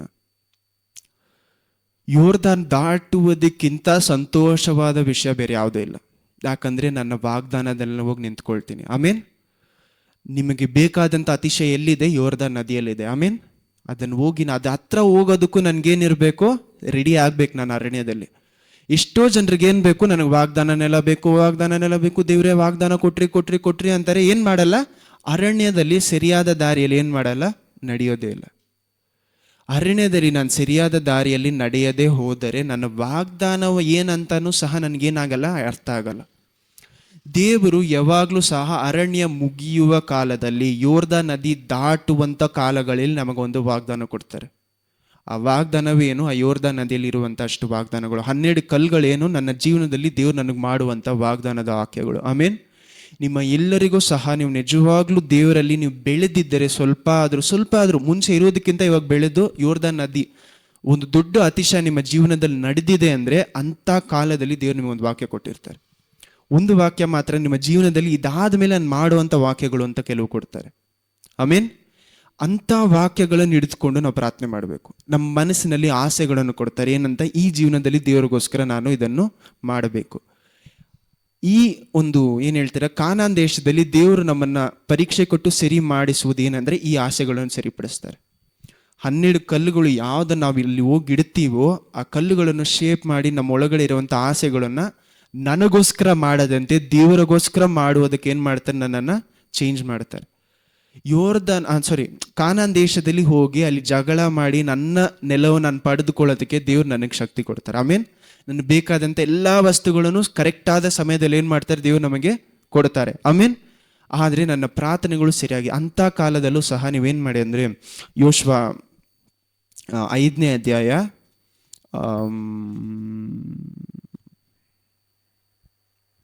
ಕೆಲವು ವಾಕ್ಯಗಳನ್ನ ಇಡ್ತೀನಿ. 2ನೇ ವಾಕ್ಯದಿಂದ ಓದಿ, ಕಂಟಿನ್ಯೂಸ್ ಆಗಿ ಓದಿ. ಯೋಶುವ 5ನೇ ಅಧ್ಯಾಯ ವಚನ 2ರಿಂದ. ಆ ಸಮಯದಲ್ಲಿ ಕರ್ತರು ಯೋಶುವನಿಗೆ, ನೀನು ಕಲ್ಲಿನ ಚೂರಿಗಳನ್ನು ಮಾಡಿಕೊಂಡು ಇಸ್ರಾಯೇಲರಲ್ಲಿ ತಿರುಗಿ ಸುನ್ನತಿ ಮಾಡು ಎಂದು ಹೇಳಲು, ಅವನು ಕಲ್ಲಿನ ಚೂರುಗಳನ್ನು ಮಾಡಿಕೊಂಡು ಸುನ್ನತಿ ಗುಡ್ಡದಲ್ಲಿ ಇಸ್ರಾಯೇಲರಿಗೆ ಸುನ್ನತಿ ಮಾಡಿದನು. ಯೋಶುವನು ಸುನ್ನತಿ ಮಾಡಿದ್ದಕ್ಕೆ ಕಾರಣವು ಏನೆಂದರೆ, ಐಗುಪ್ತದಿಂದ ಹೊರಟು ಬಂದ ಗಂಡಸರಲ್ಲಿ ಯುದ್ಧವೀರರೆಲ್ಲ ಆ ದೇಶವನ್ನು ಬಿಟ್ಟ ನಂತರ ಅರಣ್ಯದಲ್ಲಿ ಸತ್ತು ಹೋದರು. ಅಲ್ಲಿಂದ ಬಂದ ಜನರಿಗೆಲ್ಲ ಸುನ್ನತಿಯಾಗಿತ್ತು. ಐಗುಪ್ತರವನ್ನು ಬಿಟ್ಟ ನಂತರ ಅರಣ್ಯ ಪ್ರಯಾಣದಲ್ಲಿ ಹುಟ್ಟಿದವರಿಗೆ ಸುನ್ನತಿಯಾಗಿರಲಿಲ್ಲ. ಐಗುಪ್ತದಿಂದ ಬಂದ ಇಸ್ರಾಯೇಲರು ಕರ್ತನ ಮಾತನ್ನು ಕೇಳದೆ ಹೋದದ್ದರಿಂದ ಅವರು ತಮ್ಮ ಭಟರು ಎಲ್ಲರೂ ಸಂಹಾರವಾಗುವ ತನಕ 40 ವರ್ಷ ಅರಣ್ಯದಲ್ಲಿ ಅಲಿಯುತ್ತಿರಬೇಕಾಯಿತು. ಕರ್ತರು ತಾನು ಅವರ ಪಿತೃಗಳಿಗೆ ವಾಗ್ದಾನ ಮಾಡಿದ ಹಾಲು ಜೇನು ಹರಿಯುವ ದೇಶದಲ್ಲಿ ಅವರನ್ನು ಸೇರಿಸುವುದಿಲ್ಲವೆಂದು ಆಣೆಯಿಟ್ಟರು. ಅವರಿಗೆ ಪ್ರತಿಯಾಗಿ ಹುಟ್ಟಿದ ಅವರ ಮಕ್ಕಳಿಗೆ ಯೋಶುವನು ಸುನ್ನತಿ ಮಾಡಿದನು. ದಾರಿಯಲ್ಲಿ ಯಾರೂ ಅವರಿಗೆ ಸುನ್ನತಿ ಮಾಡಿರಲಿಲ್ಲವಾದ್ದರಿಂದ ಅವರು ಸುನ್ನತಿ ಇಲ್ಲದವರು ಆಗಿದ್ದರು.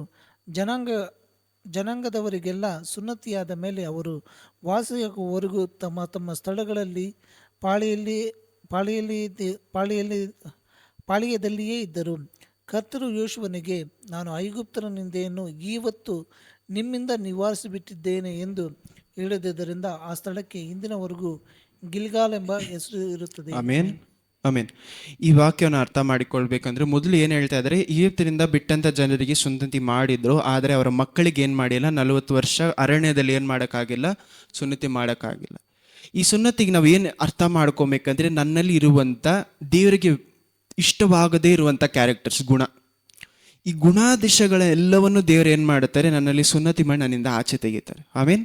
ಅರಣ್ಯದಲ್ಲಿ ದೇವ್ರು ಮಾಡುವಂಥ ದೊಡ್ಡ ಕೆಲಸ ಏನು, ಸುನ್ನತಿ. ಅವ್ರು ಮಾಡ್ತಾ ಇರ್ತಾರೆ, ಅದನ್ನು ಒಂದು ಸೈನ್ ಆಗಿ, ಅಂದರೆ ಅದು ನಮ್ಮ ಗುರುತಾಗಿ ಮಾರ್ಪಡಿಸೋದು ಯಾವಾಗ, ಯೋರ್ದಾನ್ ನದಿ ದಾಟಿಸಿದ ಮೇಲೆ. ನಾವು ದಾಟುವಂಥ ದೊಡ್ಡ ಯೋರ್ದಾನೆ ನನ್ನ ಗುಣಗಳು. ಆಮೇನ್. ನನ್ನ ಅತಿಶಯ ಮಾತ್ರ ಯೋರ್ದಾನ್ ನದಿ ಅಲ್ಲ, ನನ್ನ ಗುಣನೂ ಸಹ ಮಾರ್ಪಡೆಯೋದು ಯಾವಾಗ, ಯೋರ್ದಾನ್ ನದಿ ದಾಟಿ ಬರುವಾಗ. ನಮ್ಮಲ್ಲಿ ಇರುವಂಥ ಎಷ್ಟೋ ಗುಣಗಳು, ನೀವು ದೇವರಲ್ಲಿ ಬರುವುದಕ್ಕೆ ಮೊದಲು ಇದ್ದಂಥ ಗುಣಗಳು ಎಷ್ಟೋ ನಮ್ಮಲ್ಲಿ ಏನಾಗಿರುತ್ತೆ, ಚೇಂಜ್ ಆಗಿಬಿಟ್ಟಿರುತ್ತೆ. ಆದರೆ ಕೆಲವು ಗುಣಗಳು ಇನ್ನೂ ಸಹ ನಮ್ಮಲ್ಲಿ ಏನಿರುತ್ತೆ, ನೆಲೆಯಾಗಿ ಇಟ್ಕೊಂಡಿರುತ್ತೆ. ಅಂಥ ಗುಣಗಳು ಏನು ಮಾಡ್ತಾರೆ ದೇವರು, ಯೋರ್ದಾನ್ ನದಿ ದಾಟಿಸಿದ ತಕ್ಷಣ ಇನ್ನೂ ಸಹ ಅದನ್ನು ಹುಡ್ಕೊಂಡು ಹೋಗ್ತೀರಾ ಅಂತ ಟೆಸ್ಟ್ ಮಾಡ್ತಾರೆ. ನೀನು ಯೋರ್ದಾನ್ ನದಿ ದಾಟಿದ ಮೇಲೆ ಅರಣ್ಯವನ್ನು, ಈಜಿಪ್ತನ್ನು ತಿರುಗಿ ಆಸೆ ಪಡ್ತೀಯ ಅಂತ ಏನು ಮಾಡ್ತಾರೆ, ಪರೀಕ್ಷೆ ಮಾಡಿ ನೋಡ್ತಾರೆ. ಇದೇ ನಮ್ಮನ್ನು ಮನಸ್ಸಿನಲ್ಲಿ ಮಾಡುವಂಥ ಸುನ್ನತಿ. ಆಮೇನ್. ಮನಸ್ಸಿನಲ್ಲಿ ಮಾಡುವಂಥ ಸುನ್ನತಿ ಯಾವುದು, ನಾನು ತಿರುಗಿನೂ ಅರಣ್ಯದಲ್ಲಿಯೋ ಅಥವಾ ಈಜಿಪ್ತನ್ನು ನೋಡಿ ಅದನ್ನು ನೋಡಿ ಆಸೆ ಪಡ್ತಾ ಇದ್ದೀನ, ಅಲ್ಲಿದ್ದಂಥ ಗುಣಾದಿಶಗಳು ನನ್ನಲ್ಲಿ ಮುರಿದೋದಂಥ ಗುಣಾದಿಶಗಳನ್ನು ತಿರುಗಿ ಸೇರ್ಸಕ್ಕೆ ಪ್ರಾರಂಭಿಸ್ತಾ ಇದ್ದೀನಿ ಅಂತ ದೇವ್ರು ಟೆಸ್ಟ್ ಮಾಡಿ ನೋಡ್ತಾರೆ. ನನ್ನನ್ನು ಬಿಟ್ಟು ಹೋದಂಥ ಪಾಪಗಳು ಈ ಕಾಲದಲ್ಲಿ ಏನಾಗಿರುತ್ತೆ, ಸುಲಭವಾಗಿ ನಾವು ಅದರಿಂದ ಆಚೆ ಬಂದ್ಬಿಡ್ಬೋದು. ಆದರೆ ಮಾಂಸ ಹೇಳೋದನ್ನು ಕೇಳ್ತೀನ ಅಥವಾ ಆತ್ಮ ಹೇಳೋದನ್ನು ಕೇಳ್ತೀನ ಅಂತ ಪರೀಕ್ಷೆ ಮಾಡುವುದು ಯಾವಾಗ, ಸುನ್ನತಿ ಮಾಡುವಾಗ, ಗಿಲ್ಗಾಲ್ ಅನ್ನುವಂಥ ಜಾಗದಲ್ಲಿ. ದೇವರು ಇದನ್ನು ಮಾಡುವಾಗಲೇ ನನಗೆ ಅಭಿಷೇಕ ಕೊಡೋದಕ್ಕೆ ಸಾಧ್ಯ. ಆಮೇನ್. ನಮ್ಮನ್ನು ಯೋರ್ದಾನ್ ನದಿ ದಾಟುವಾಗ ಏನು ಮಾಡ್ತಾರೆ, ಇಂಥ ಕಾಲದಲ್ಲಿ ಸುನ್ನತಿ ಮಾಡೋದಕ್ಕೆ ಬೇಕಾದಂಥ ಅಭಿಷೇಕವನ್ನು ನಮಗೆ ಕೊಡ್ತಾರೆ. ಆಮೇನ್. ಯೋರ್ದಾನ್ ನದಿಯನ್ನು ದಾಟುವುದು ಬೇರೆ ಒಂದು ವಿಷಯ ಮಾತ್ರ ಅಲ್ಲ, ಅತಿಶಯ ಮಾತ್ರ ಅಲ್ಲ, ದೇವರು ಕೊಡುವಂಥ ವಾಗ್ದಾನಗಳು ಮಾತ್ರ ಅಲ್ಲ, ದೇವರ ಅಭಿಷೇಕವನ್ನು ಸಹ ಕೊಡ್ತಾರೆ. ಆಮೇನ್. ನನ್ನ ಹಳೆಯ ಜೀವನವನ್ನು ಬಿಟ್ಟು ಹೊಸ ಜೀವನವನ್ನು ಸ್ವೀಕರಿಸ್ಕೊಳ್ಳುವುದಕ್ಕೆ ಬೇಕಾದಂಥ ಅಭಿಷೇಕವನ್ನು ಕೊಡ್ತಾರೆ. ಆಮೇನ್. ವಾಗ್ದಾನ ನೆಲವನ್ನು ಹೋಗಿ ನಾನು ಸ್ವೀಕರಿಸಿಕೊಳ್ಳಬೇಕಾದಂಥ ಅಭಿಷೇಕವನ್ನು ಏನು ಮಾಡ್ತಾರೆ, ದೇವರು ನನ್ನಲ್ಲಿ ಪ್ಲೇಸ್ ಮಾಡ್ತಾರೆ, ನಮ್ಮಲ್ಲಿ ಇಡ್ತಾರೆ. ಆಮೇನ್. ನನ್ನ ಮೇಲೆ ಅವ್ರ ಕೈ ಆ ರೀತಿ ಇರಬೇಕಾದ್ರೆ, ಅವರ ಅಭಿಷೇಕ, ಪವಿತ್ರಾತ್ಮರ ಅಭಿಷೇಕ ನನ್ನ ಮೇಲೆ ಇರಬೇಕಾದ್ರೆ ನಾನು ಏನು ಮಾಡ್ಬೋದು, ಸುಲಭವಾಗಿ ನನ್ನ ವಾಗ್ದಾನ ಎಲ್ಲವನ್ನು ಏನು ಮಾಡ್ಬೋದು, ಪಡೆದುಕೊಳ್ಬೋದು. ಆಮೇನ್. ನನ್ನ ಹಳೆಯ ಜೀವನ ನೋಡಿ ನನ್ನಲ್ಲಿ ಹಾಗೆ ಬರುವುದಕ್ಕೂ ಸಹ ಏನು ಬೇಕು, ಅಭಿಷೇಕ ಬೇಕು, ಪವಿತ್ರಾತ್ಮ ಬೇಕು. ಆಮೇನ್. ಪವಿತ್ರಾತ್ಮರ ಫಲಗಳಲ್ಲಿ ಏನು, ಪ್ರೀತಿ, ಸ್ನೇಹ, ಎಲ್ಲ ಫಲಗಳು ನನ್ನಲ್ಲಿ ಹೆಚ್ಚಾಗಬೇಕಂದ್ರೆ ಏನು ಬೇಕು, ಅಭಿಷೇಕ ಇರಬೇಕು. ಆಮೇನ್. ದೇವರು ನಿಮಗೆ ಈಜಿಪ್ತಿನಿಂದ ಅರಣ್ಯಕ್ಕೆ ಬರುವಾಗಲೇ ನಿಮಗೆ ಕೊಟ್ಟಂಥ 2 ದೊಡ್ಡ ವಾಗ್ದಾನಗಳು ಯಾವುದಂದ್ರೆ, ನಿಮ್ಮ ವಾಗ್ದಾನ ನೆಲವನ್ನು ಹೋಗಿ ಸೇರ್ತೀರಾ, 2 ಅಭಿಷೇಕವನ್ನು ಪಡ್ಕೊಳ್ತೀರಾ. ಆಮೇನ್. ಯಾವಾಗ ಪಡ್ಕೊಳ್ತೀವಿ ಅಭಿಷೇಕವನ್ನು, ನಾನು ಯೋರ್ದಾನ್ ನದಿ ದಾಟಿದ ಮೇಲೆ. ಆಮೇನ್. ಅಭಿಷೇಕವನ್ನು ನಾನು ಎಲ್ಲಿ ಪಡ್ಕೊಳ್ಳೋಕ್ಕಾಗಲ್ಲ, ಅರಣ್ಯದಲ್ಲಿ ಮಾತ್ರ ಅಭಿಷೇಕ ಬೇಡ, ಇದಲ್ಲಿ ದಾಟುವಾಗ ಅಭಿಷೇಕವನ್ನು ಇನ್ಕ್ರೀಸ್ ಮಾಡ್ತಾರೆ ದೇವರು. ಆಮೇನ್. ನಾವು ಈಜಿಪ್ತಿನಿಂದ ಅರಣ್ಯದಲ್ಲಿ ಇರುವಾಗಲೂ ಸಹ ದೇವರ ಅಭಿಷೇಕ ನಮ್ಮಲ್ಲಿ ಇರುತ್ತೆ. ಯಾಕಂದರೆ ಅಲ್ಲಿ ಹೋಗಿ ಸೇರಬೇಕಾದ ಕ್ಯಾರೆಕ್ಟರ್ ನಮ್ಮಲ್ಲಿರುತ್ತೆ. ಕ್ಯಾರೆಕ್ಟರ್ನ ಬೆಳೆಸ್ತಾರಲ್ಲ, ಅವಾಗಲೂ ಸಹ ಬೇರೆ ರೀತಿಯಾದ ಅಭಿಷೇಕ ಇರುತ್ತೆ. ಆದರೆ ಅಲ್ಲಿ ಹೋಗಿ, ಯಾಕಂದರೆ ಅಲ್ಲಿ ನೋಡಿ ಇನ್ನೊಂದು ವಾಕ್ಯ ಏನು ಹೇಳ್ತಾರೆ, ಅಲ್ಲಿದ್ದಂಥ ಯಾರೂ ಸಹ ಸೈನಿಕರಲ್ಲ ಅಂತ. ಆದರೆ ಇಲ್ಲಿ ಹೋಗಿ ಬೇಕಾಗಿರುವಂಥವ್ರು ಯಾರು, ಸೈನಿಕರೇ ಬೇಕು. ಅಲ್ಲಿ ಹೋಗಿ ಏನು ಮಾಡಬೇಕು, ಜಗಳ ಆಡೋದಕ್ಕೆ ಯಾರು ಬೇಕು, ಸೈನಿಕರೇ ಬೇಕು. ಜಗಳ ಆಡಿ ವಾಗ್ದಾನದನ್ನೆಲ್ಲ ಪಡೆದುಕೊಳ್ಳೋದಕ್ಕೆ ಯಾರು ಬೇಕು, ಸೈನಿಕರು ಬೇಕು. ಆದರೆ ಇದ್ದಂಥ ಯಾರೂ ಸೈನಿಕರಲ್ಲ. ನಮಗೂ ಸಹ ವಾಗ್ದಾನದಲ್ಲಿ ಹೋಗಿ ಸೇರ್ಕೊಳ್ಳೋಕೆ ಬೇಕಾದಂಥ, ಆ ವಾಗ್ದಾನವನ್ನು ಸ್ವೀಕರಿಸ್ಕೊಳ್ಳೋದಕ್ಕೆ ಬೇಕಾದಂಥ ಕ್ಯಾರೆಕ್ಟರ್ ಯಾವುದು ನಮ್ಮಲ್ಲಿರಲ್ಲ. ದೇವರು ಎಂಥ ಜನರನ್ನ ಚೂಸ್ ಮಾಡ್ತಾರೆ, ಸೈನಿಕರೇ ಇಲ್ಲದಕ್ಕೆ ಲಾಯಕ್ಕೆ ಇಲ್ಲದೇವ್ರನ್ನ ಏನು ಮಾಡ್ತಾರೆ, ಚೂಸ್ ಮಾಡಿ ನಮ್ಮನ್ನು ಸೈನಿಕರಾಗಿ ಮಾರ್ಪಡಿಸ್ತಾರೆ. ಆಮೇನ್. ಅದನ್ನೇ ದೇವರು ಎಫೆಷಿಯನ್ಸ್ 6 ಏನು ಹೇಳ್ತಾರೆ, ಎಲ್ಲ ವಸ್ತ್ರವನ್ನು ಸಂಪೂರ್ಣವಾಗಿ ಧರಿಸಿಕೊಳ್ಳಿ. ಆಮೇನ್. ನಾವು ಆ ವಸ್ತ್ರವನ್ನು ಸರಿಯಾಗಿ ಧರಿಸ್ಕೊಳ್ಳಿಲ್ಲ ಅಂದರೆ ಏನು ಮಾಡೋಕ್ಕಾಗಲ್ಲ, ಸೈನಿಕರಾಗಿ ಟ್ರೈನ್ ಆಗೋಕ್ಕಾಗಲ್ಲ.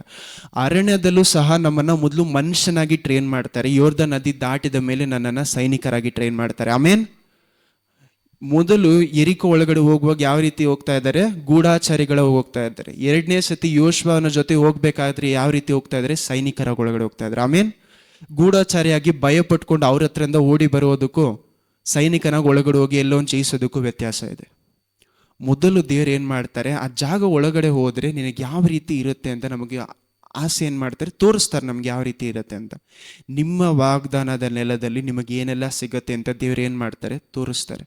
ದೇವರು ತೋರಿಸುವಾಗ ನಿನ್ನ ಮನಸ್ಸಿನಲ್ಲಿ ದೇವರೇ ಇದನ್ನು ನಾನು ಪಡೆದುಕೊಳ್ತೀನಿ, ನನ್ನ ವಾಗ್ದಾನ ನಾನು ಪಡೆದುಕೊಳ್ತೀನಿ ಅಂತ ಬರುತ್ತಾ? ಅಥವಾ ಅದನ್ನು ನೋಡಿ ನಾವು ನಂಬರ್ಸ್ ಅಲ್ಲಿ ಅರಣ್ಯಕಾಂಡದಲ್ಲಿ 14ರಲ್ಲಿ ಹೇಳುವ ನಂಬರ್ಸಲ್ಲಿ ಹೇಳುವ ರೀತಿಯಲ್ಲಿ ಭಯಪಡ್ತೀವ? ನಮ್ಮ ವಾಗ್ದಾನಗಳನ್ನು ನೋಡಿ ನನಗೆ ಭಯ ಬರ್ತಾ ಇದೆ ಅಥವಾ ಧೈರ್ಯ ಬರ್ತಾ ಇದೆ? ಆಮೇನ್. ಈ ಪ್ರಶ್ನೆ ನೀವು ಕೇಳಿಸ್ಕೊಳ್ಳಿ. ನಿಮಗೆ ವಾಗ್ದಾನನೇ ಏನು ಅಂತ ಗೊತ್ತಿಲ್ಲ ಅಂದರೆ ಇನ್ನು ದೇವ್ರ ಹತ್ರ ನೀವು ಪ್ರಾರ್ಥನೆ ಮಾಡಬೇಕಾಗಿದೆ.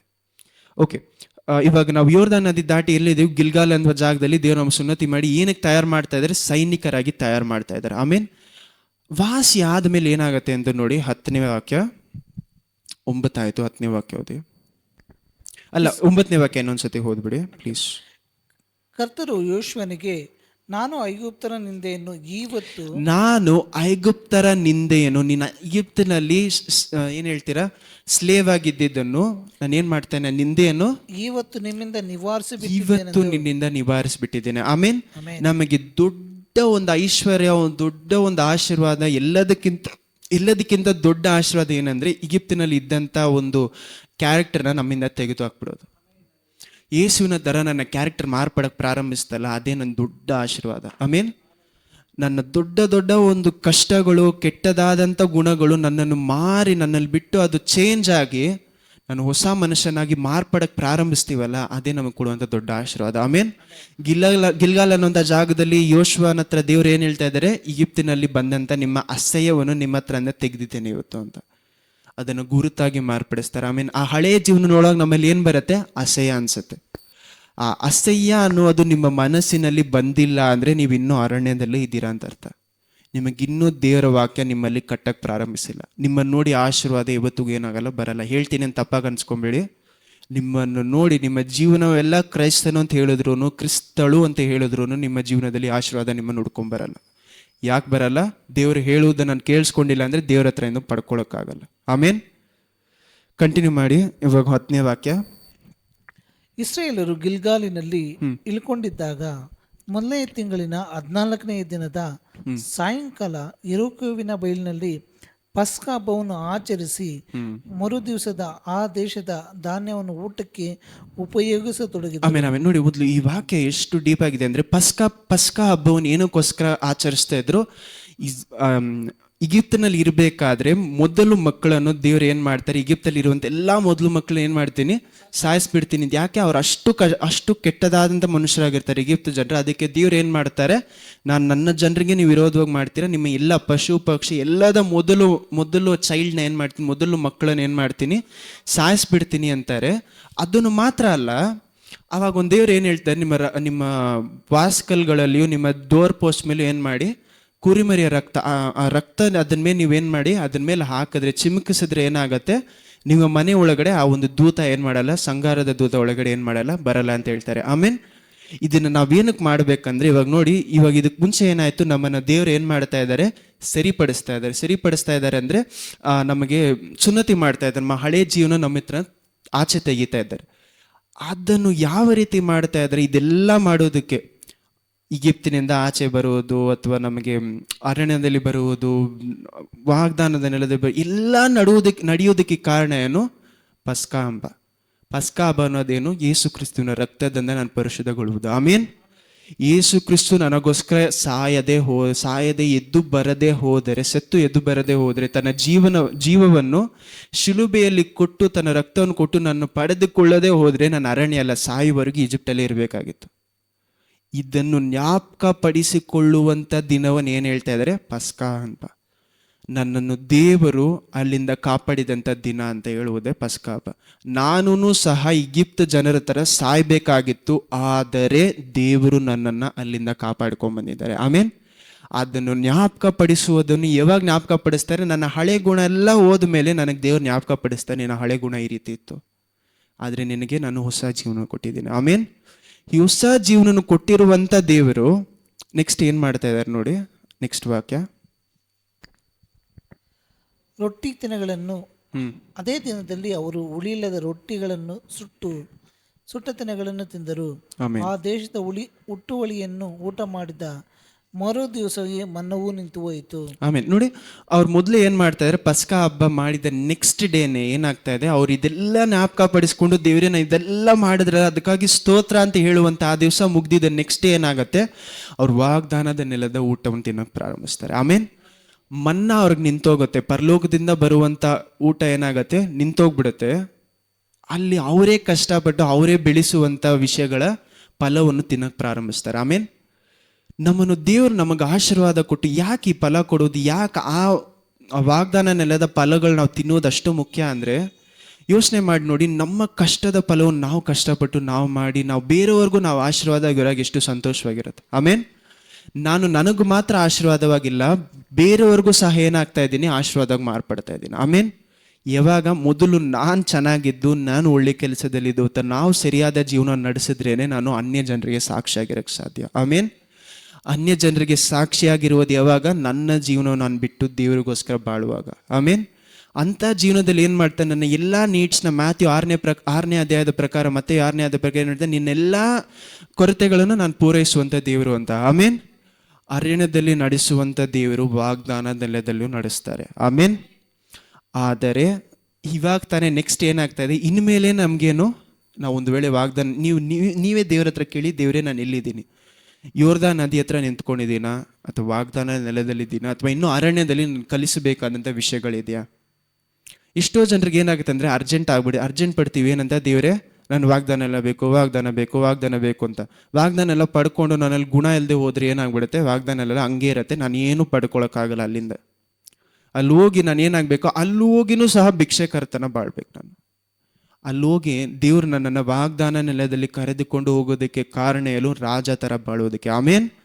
ಅವರ ಮಕ್ಕಳನ್ನು ದೇವರು ಚೆನ್ನಾಗಿಡಬೇಕು ಅಂತ ಆಸೆ ಪಡೋದು ಏನಕ್ಕೋಸ್ಕರ, ಯಾಕಂದರೆ ವಿ ಆರ್ ನಾಟ್ ಜಸ್ಟ್, ನಾವು ಕ್ರೈಸ್ತರು ಅಂತ ಹೇಳುವಾಗ, ಅಥವಾ ನಾವು ಇಲ್ಲಿ ಜೀವಂತವಾಗಿ ಬಾಳುವಾಗ ನಾವು ನಮ್ಮನ್ನು ಮಾತ್ರ ತೋರಿಸ್ಕೊಳ್ತಾ ಇಲ್ಲ, ಜನರಿಗೆ ಕ್ರಿಸ್ತುವನ್ನು ತೋರಿಸ್ತಾ ಇದ್ದೀವಿ. ಆಮೇನ್. ಎಲ್ಲವನ್ನು ಉಂಟು ಮಾಡಿದಂಥ ದೇವರ ಮಕ್ಕಳು ಅಂತ ನಮ್ಮನ್ನು ನಾವು ತೋರಿಸ್ಕೊಳ್ಳುವಾಗ, ನಾನು ಭಿಕ್ಷಕರ ಥರ, ನಾನು ಅಂಥ ಜನರು ನೋಡಿ ಕಮ್ಮಿ ಅಂತ ಹೇಳ್ತಾ ಇಲ್ಲ.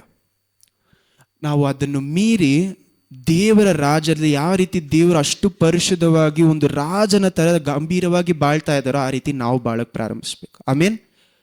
ಆದರೆ ಐಶ್ವರ್ಯಕ್ಕೋಸ್ಕರ ಬಾಳೋದಲ್ಲ, ಬೇರೆಯವ್ರಿಗೋಸ್ಕರ, ಅವರಿಗೆ ನಾನು ಸಹಾಯ ಮಾಡಬೇಕು, ದೇವರ ರಾಜ್ಯವನ್ನು ಕಟ್ಟಬೇಕು ಅಂತ ನಾನು ಬಾಳುವಾಗ ನನ್ನಲ್ಲಿ ಏನಿರುತ್ತೆ, ತಾಳ್ಮೆ ಇರುತ್ತೆ. ಆಮೇನ್. ಎಷ್ಟೇ ಆದರೂ ನಾನು ಹಳೆಯ ಜೀವನ ಮರಿಬಾರದು ಅನ್ನುವಂಥ ತಾಳ್ಮೆ ನನ್ನಲ್ಲಿ ಬರುತ್ತೆ. ಆಮೇನ್. ನೀವು ಇದನ್ನು ಮೀರಿ ಓದಬೇಕಾದ್ರೆ ಮಾರ್ಕ್ 10ನೇ ಅಧ್ಯಾಯ 46 to 48 ಓದಿ, ಅದನ್ನು ಮಾತ್ರ ಓದ್ಬಿಟ್ಟು ಮುಗಿಸೋಣ. ಮಾರ್ಕ್ 10ನೇ ಅಧ್ಯಾಯ 45ರಿಂದ, ಇದು ಮುಗಿಸ್ಬಿಟ್ರೆ ನಾನು ಮುಗಿಸ್ತೀನಿ. ಮಾರ್ಕ್ 10ನೇ ಅಧ್ಯಾಯ 46ರಿಂದ 52ರವರೆಗೂ ಒಂದೇ ಸತಿ ಓದ್ಬಿಡಿ. ಮಾರ್ಕ್ 10ನೇ ಅಧ್ಯಾಯ ವಚನ 46ರಿಂದ. ಆಮೇಲೆ ಅವರು ಯೆರಿಕೋವಿಗೆ ಬಂದರು. ಅವರು ಆತನ ಶಿಷ್ಯರು ಬಹು ಜನರ ಗುಂಪು ಆ ಊರಿನಿಂದ ಹೊರಟು ಹೋಗುತ್ತಿರುವಾಗ, ತೀಮಾಯನ ಮಗನಾದ ಬಾರ್ತಿಮನ ದಾರಿಯ ಮಗ್ಗಲಲ್ಲಿ ಕೂತಿದ್ದನು. ಅವನು ಕುರುಡು. 46ರಲ್ಲಿ ಏನು ಹೇಳ್ತಾ ಇದ್ದೀರಿ, ಇನ್ನೊಂದ್ಸತಿ ಓದಿ, ಮೊದಲನೇ ವಾಕ್ಯ ಮಾತ್ರ. ಆಮೇಲೆ ಅವರು ಯೆರಿಕೋವಿಗೆ ಬಂದರು. ಯೆರಿಕೋಗೆ ಬಂದರು. ಈ ವಾಕ್ಯ ಅಷ್ಟು ಮುಖ್ಯ. ಗಿಲ್ಗಾಲ್ ಮುಗಿದ ಮೇಲೆ ಯೋಶ್ವ ಎಲ್ಲಿ ಹೋಗ್ತಾ ಇದ್ದಾರೆ, ಯೋಶ್ವ 6ನೇ ಅಧ್ಯಾಯದಲ್ಲಿ ಯೆರಿಕೋನ ಬಳಿ ಇದ್ದಾರೆ. ಆಮೇನ್. ಇಲ್ಲಿನೂ ಸಹ ಯೇಸು ಕ್ರಿಸ್ತ ಏನು ಮಾಡ್ತಾ ಇದ್ದಾರೆ, ಯೆರಿಕೋಳ ಬಳಿ ಬರ್ತಾ ಇದ್ದಾರೆ. ಆಮೇನ್. ನೀವು ಇದು ನಾನು ಬೆಳಗ್ಗೆ ಹೋದುವಾಗ ನೋಟ್ ಮಾಡಿದೆ. ಮತ್ತೆಯು ಇದು ನೋಡಿ, ಎಲ್ಲೆಲ್ಲ ಈ ಕಥೆಯನ್ನು ಹೇಳಿರ್ತಾರೆ, ಈ ಒಂದು ವಿಷಯವನ್ನು ತಿರುಗಿ ಹೇಳಿರ್ತಾರೆ ಅಂದರೆ, ಮಾರ್ಕ್ 10ನೇ ಅಧ್ಯಾಯ, ಮತ್ತೆಯು 20ನೇ ಅಧ್ಯಾಯ, ಲೂಕ 18ನೇ ಅಧ್ಯಾಯ, 3 ಕಡೆನೂ ಒಂದೇ ವಿಷಯವನ್ನು ರಿಪೀಟ್ ಮಾಡಿರ್ತಾರೆ. ಆದರೆ ಮತ್ತೆಯಲ್ಲೂ ಮಾತ್ರ ನೀವು ನೋಡಿ, ಮತ್ತೆಯ 18ನೇ ಅಧ್ಯಾಯ, ಮನೇಲಿ ಹೋಗಿ ಓದ್ಕೊಳ್ಳಿ. ಮತ್ತೆಯ 18ನೇ ಅಧ್ಯಾಯದಲ್ಲಿ ದೇವರು ಯೇಸು ಕ್ರಿಸ್ತನೂ ಸಹ ಯೋರ್ದಾನ್ ನದಿ ದಾಟಿ ಈ ಕಡೆ ಬರ್ತಾರೆ. ಮತ್ತೆ 20ನೇ ಅಧ್ಯಾಯದಲ್ಲಿ ಯೆರಿಕೋ ಬಳಿಯಲ್ಲಿ ಬರುವಾಗ ಏನಾಗುತ್ತೆ ಅಂತ ಇವಾಗ ಓದಿ. ಆಮೇಲೆ ಅವರು ಯೆರಿಕೋವಿಗೆ ಬಂದರು.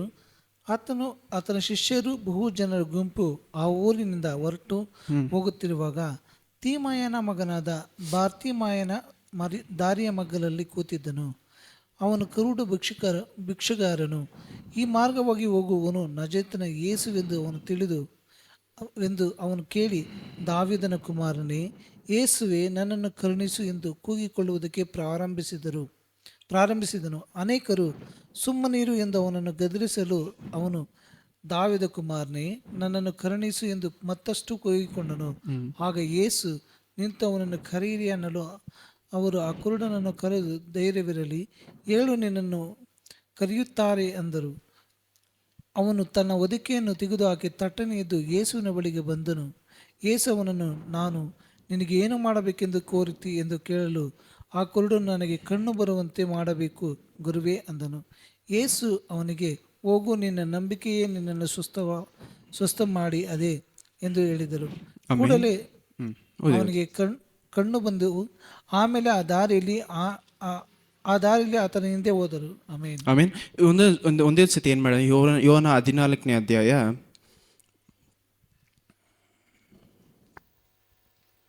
10ನೇ ವಾಕ್ಯ. ಯೋಹಾನ 14, 10 ಮತ್ತೆ 11. 10 ಮತ್ತೆ 11. ನಾನು ತಂದೆಯಲ್ಲಿದ್ದೇನೆ, ತಂದೆಯೂ ನನ್ನಲ್ಲಿ ಇದ್ದಾರೆ ಎಂದು ನೀವು ನಂಬುವುದಿಲ್ಲವೇ? ಕಂಟಿನ್ಯೂ ಮಾಡಿ. ನಂಬುವುದು ಅನ್ನುವಂಥ ವಾಕ್ಯವನ್ನು ತಿರುಗಿ ನೋಟ್ ಮಾಡ್ಕೊಳ್ಳಿ. ಕಂಟಿನ್ಯೂ ಮಾಡಿ. ನಾನು ನಿಮಗೆ ಹೇಳುವ ಮಾತುಗಳನ್ನು ನನ್ನಷ್ಟಕ್ಕೆ ನಾನೇ ಆಡುವುದಿಲ್ಲ. ತಂದೆಯು ನನ್ನಲ್ಲಿ ಇದ್ದುಕೊಂಡು ತನ್ನ ಕ್ರಿಯೆಗಳನ್ನು ನಡೆಸುತ್ತಾರೆ. ನಾನು ತಂದೆಯಲ್ಲಿ ಇದ್ದೇನೆ, ತಂದೆಯು ನನ್ನಲ್ಲಿ ಇದ್ದಾರೆ ಎಂಬುವ ನನ್ನ ಮಾತನ್ನು ನಂಬಿರಿ. ಇಲ್ಲದಿದ್ದರೆ ಆ ಕ್ರಿಯೆಗಳನ್ನೇ ನೋಡಿ ನನ್ನ ಮಾತನ್ನು ನಂಬಿರಿ. ಒಂದು, ನಾನು ಹೇಳುವುದನ್ನು ಕೇಳಿಸ್ಕೊಳ್ಳಿ ನಂಬರಿ, ಅಥವಾ ಕ್ರಿಯೆಗಳನ್ನು ನೋಡಿ ನಂಬರಿ ಅಂತಾರೆ. ಆಮೇನ್. ಕಂಟಿನ್ಯೂ ಮಾಡಿ.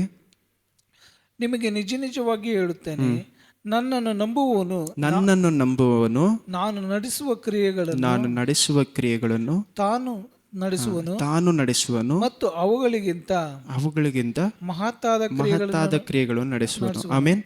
ನೀವೇನ್ ಮಾಡಿ ಅಂದ್ರೆ, ಮನೇಲಿ ಹೋಗಿ ಯೋನ 14, 15, 16ರಲ್ಲಿ ಈ ಒಂದು ದೇವರು ನನ್ನಲ್ಲಿ ನಂಬುವವನು ಅನ್ನುವಂಥ ಮಾತುಗಳಿದೆ. ಅದನ್ನ ಮಾತ್ರ ಮನೇಲಿ ಹೋಗಿ ಅಂಡರ್ಲೈನ್ ಮಾಡಿ ಓದ್ಕೊಳ್ಳಿ. ಏನಕ್ಕೋಸ್ಕರ ನಂಬಿಕೆ ಅಷ್ಟು ಮುಖ್ಯ ಅಂದ್ರೆ, ತಿರುಗಿ ಮಾರ್ಕ್ 10ನೇ ಅಧ್ಯಾಯದಲ್ಲಿ ಬಾರ್ತಲೋಮಿಯು ಏನು ಹೇಳ್ತಾನೆ, ದೇವರೇ, ನನಗೆ ದಾವೀದನ ಕುಮಾರನೇ ನನ್ನನ್ನು ರಕ್ಷಿಸಿ ಅಂತಾರೆ. ಆ ರೀತಿ ರಕ್ಷಿಸಿ ಅಂತ ಬೇಡ್ಕೊಳ್ಬೇಕಾದ್ರೆ ಜನರು ಏನು ಹೇಳ್ತಾರೆ, ಸುಮ್ಮನೆ ಇರು, ಜಾಸ್ತಿ ಮಾತಾಡಬೇಡ, ಸುಮ್ಮನೆ ಇರು ಅಂತ. ಇದನ್ನು ಓದಬೇಕಾದ್ರೆ ಯಾವ ರೀತಿ ನಾವು ಯೋಶ್ವನ ಕಾಲಕ್ಕೆ ಇದನ್ನು ನಾವು ಹೋಲಿಸ್ಕೊಂಡು ಓದ್ಬೋದಂದ್ರೆ, ಅರಣ್ಯದಲ್ಲಿ ಇರಬೇಕಾದ್ರೆ ಏನಾಗತ್ತಂದ್ರೆ, ನಮ್ಮನ್ನು ದೇವರು ಕಲಿಸಿ ವಿಶ್ವಾಸದಲ್ಲಿ ಬೆಳೆಸಿ ಕರ್ಕೊಂಬರ್ತಾರೆ. ನಮ್ಮ ಜೀವನದಲ್ಲಿ ಕಷ್ಟ ಬರುವಾಗಲೆಲ್ಲ ದೇವರನ್ನು ನೋಡ್ಬೇಕು ಅನ್ನುವಂಥ ಮನಸ್ಸು ನಮ್ಮಲ್ಲಿ ಏನಾಗತ್ತೆ, ಬರಕ್ಕೆ ಪ್ರಾರಂಭಿಸುತ್ತೆ. ಆಮೇನ್. ಯಾವಾಗ ಪ್ರಾರಂಭಿಸುತ್ತೆ? ಅರಣ್ಯದಲ್ಲಿ ಪ್ರಾರಂಭಿಸುತ್ತೆ.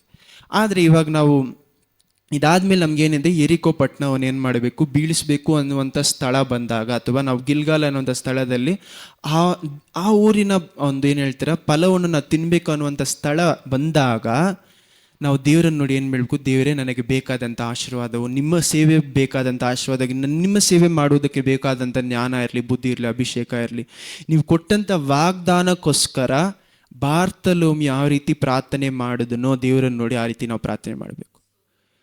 ನಿಮ್ಮ ಅಭಿಷೇಕಕ್ಕೋಸ್ಕರ ನಿಮಗೆ ಏನಕ್ಕೆ ಬೇಕೋ, ದೇವರು ಏನಕ್ಕೋಸ್ಕರ ನಿಮಗೆ ಬೇಕು ಅಂತ ನಿಮ್ಮನ್ನು ಕರೆದಿದ್ದಾರೋ ಅದಕ್ಕೋಸ್ಕರ ಪ್ರಾರ್ಥನೆ ಮಾಡಬೇಕು. ಆಮೇನ್. ಎಷ್ಟೋ ಜನ ಏನು ಮಾಡಿಬಿಡ್ತೀವಿ ಅಂದರೆ, ನಮ್ಗೇನು ಕರೆದ್ರೋ ಅದನ್ನು ದೇವ್ರು ತಾನಾಗೇ ನಡೆಸ್ತಾನೆ, ಪ್ರಾರ್ಥನೆ ಮಾಡೋದು ಬೇಡ ಅಂದ್ಬಿಡ್ತೀವಿ. ಆದರೆ ನಾವು ಪ್ರಾರ್ಥನೆ ಮಾಡಬೇಕು ನಮ್ಮ ಅಭಿಷೇಕಕ್ಕೋಸ್ಕರ. ಯಾಕಂದರೆ ನಮ್ಮ ಅಭಿಷೇಕ ಇಟ್ಕೊಂಡು ನಾವೇನು ಮಾಡೋಕ್ಕಾಗಲ್ಲ, ಬೇರೆಯವ್ರಿಗೆ ನಮ್ಮ ಅಭಿಷೇಕ ಏನಾಗುತ್ತೆ, ಉಪಯೋಗ ಆಗುತ್ತೆ. ಆಮೇನ್. ನನ್ನ ಅಭಿಷೇಕ ಇಟ್ಕೊಂಡು ನಾನೇನು ಮಾಡೋಕ್ಕಾಗಂದ್ರೆ, ನನ್ನ ಮೇಲೆ ದೇವರ ಅಭಿಷೇಕ ಇಟ್ಕೊಂಡು ನನಗೂ ಉಪಯೋಗ ಅಲ್ಲ, ಬೇರೆಯವ್ರಿಗೂ ಉಪಯೋಗ ಆಗುತ್ತೆ. ಆಮೇನ್. ನಿಮ್ಮನ್ನು ಯಾವ ಜಾಗದಲ್ಲಿ ಇಟ್ಟಿದ್ದಾರೋ ಆ ಜಾಗದಲ್ಲಿ ನಿಮ್ಮ ಅಭಿಷೇಕ ಬೇಕಾದೇನೋ ಪ್ರಾರ್ಥನೆ ಮಾಡಬೇಕು. ಯಾವ ರೀತಿ ಪ್ರಾರ್ಥನೆ, ನಿಮ್ಮ ಆಶೀರ್ವಾದಕ್ಕೂ ನಿಮ್ಮ ಅಭಿಷೇಕ ಯಾವ ರೀತಿ ಪ್ರಾರ್ಥನೆ ಮಾಡಬೇಕು, ದಾವೀದನ ಕುಮಾರನೇ ನನಗೆ ಕರುಣೆ ತೋರಿಸಿ. ಯಾಕಂದರೆ ಇವಾಗ ದೇವರು ಯೋಹಾನ 14, 15, 16ರಲ್ಲಿ ಏನು ಹೇಳ್ತಾರೆ, ನನ್ನ ಮೇಲೆ ಯಾರು ನಂಬಿಕೆ ಇಟ್ಟು ಕೇಳ್ತಾರೋ ದೇವ್ರ ಹತ್ರ, ಅದನ್ನು ಏನು ಮಾಡ್ತೀರಾ, ಪಡ್ಕೊಳ್ತೀರಾ. ಆಮೇನ್. ನಾವು ನಂಬಿಕೆ ಇಟ್ಟು ಕೇಳುವಾಗ, ನನ್ನ ವಿಶ್ವಾಸ ಸಂಪೂರ್ಣವಾಗಿದ್ದು ಕಾಲೇಬನ ರೀತಿಯಲ್ಲಿ ನನ್ನ ವಿಶ್ವಾಸ ಸಂಪೂರ್ಣವಾಗಿರುವಾಗ ನನ್ನ ವಾಗ್ದಾನವನ್ನು ನಾನೇನು ಮಾಡ್ಬೋದು, ಪಡ್ಕೊಳ್ಬೋದು. ಆಮೇನ್. ಆದರೆ ನನ್ನೇನಿರಬೇಕು, ಹೊಸ ಆತ್ಮ, ಸಂಪೂರ್ಣವಾದ ಹೃದಯ. ಆಮೇನ್. ದೇವರು ಹೇಳುವುದನ್ನು ಕಂಪ್ಲೀಟಾಗಿ ಕೀಳ್ಪಡೆಯುವಂಥ ಹೃದಯ. ಆಮೇನ್. ದೇವ್ರು ಹೇಳುವುದನ್ನು ಇನ್ನೊಂದು ಸತಿ ಪ್ರಶ್ನೆ ಮಾಡದೆ ನಾವು ಕೇಳ್ತೀವಲ್ಲ, ಯಾಕೆ ದೇವರೇ ಮಾಡಬೇಕು ಅಂತ ಕೇಳದೆ ನಾವು ಮಾಡ್ತೀವಲ್ಲ, ಅದು ಸಂಪೂರ್ಣವಾಗಿ ದೇವರು ನಂಬುವಂಥ ಹೃದಯ. ಆಮೇನ್. ದೇವ್ರು ಹೇಳುವಾಗ ತಕ್ಷಣ ನಾನು ಒಬೇ ಮಾಡ್ತೀನಲ್ಲ, ಅದು ಸಂಪೂರ್ಣವಾಗಿ ದೇವ್ರ ಮೇಲೆ ನಂಬಿಕೆ ಇರುವಂಥ ಹೃದಯ. ಆಮೇನ್. ಇಂಥ ಹೃದಯ ಇಟ್ಕೊಂಡು ಮಾರ್ಕ್ 10ನೇ ಅಧ್ಯಾಯದ ಪ್ರಕಾರ ದೇವ್ರು ಏನು ಹೇಳ್ತಾರೆ ಲಾಸ್ಟಲ್ಲಿ, ಯೇಸು ಅವನ ನೋಡಿ ಏನು ಹೇಳ್ತಾರೆ, ನಿನ್ನ ವಿಶ್ವಾಸ ನಿನ್ನನ್ನು ಗುಣಪಡಿಸಿತು. ನಿನ್ನ ವಿಶ್ವಾಸ ನಿನ್ನನ್ನು ಏನು ಮಾಡುತ್ತೆ, ಗುಣಪಡಿಸಿ. ನಿಮ್ಮ ವಿಶ್ವಾಸ, ದೇವರ ಮೇಲೆ ನೀವಿಟ್ಟಿರುವಂಥ ವಿಶ್ವಾಸ ಏನು ಮಾಡುತ್ತೆ, ನಿಮ್ಮ ವಾಗ್ದಾನ ನಿಮಗೆ ಕೊಡುತ್ತೆ. ಆಮೇನ್. ನಮ್ಮ ವಿಶ್ವಾಸ ನಮ್ಮ ಕೆಲಸಗಳ ಮೇಲೆ ಅಲ್ಲ, ಯೇಸುವಿನ ಮೇಲೆ. ಆಮೇನ್. ಯೇಸುವಿನ ಮೇಲೆ ನನ್ನ ಸಂಪೂರ್ಣ ವಿಶ್ವಾಸ ಇಟ್ಟು ನಾವು ಮಾಡುವಂಥ ಎಲ್ಲ ವಿಷಯಗಳು ಸಹ ದೇವರ ಮಹಿಮೆಗೋಸ್ಕರ ಮಾಡ್ತಾ ಇದ್ದೀನಿ ಅಂತ ಜ್ಞಾಪಕ ಇಟ್ಕೊಂಡು, ಯಾಕಂದರೆ ಕಳೆದ ವಾರದಲ್ಲಿ ನೋಡ್ಕೊಂಡು ದೇವರ ಪ್ರೀತಿಯಲ್ಲಿ ನಾನು ಸಂಪೂರ್ಣವಾಗಿ ನೆಲೆಯಾಗಿರುವಾಗ, ಯೋವಾನ 15ನೇ ಅಧ್ಯಾಯ, ದೇವರ ಪ್ರೀತಿಯಲ್ಲಿ ನಾನು ಸಂಪೂರ್ಣವಾಗಿರುವಾಗ ಏನಾಗುತ್ತೆ, ನಾನು ಮಾಡುವಂಥ ಎಲ್ಲ ವಿಷಯಗಳು, ನನ್ನ ಜೀವನದಲ್ಲಿ ನಡೆಯುವಂಥ ಎಲ್ಲ ವಿಷಯಗಳು ಅವರ ಮಹಿಮೆಗೋಸ್ಕರ ಇರುತ್ತೆ. ಆಮೇನ್.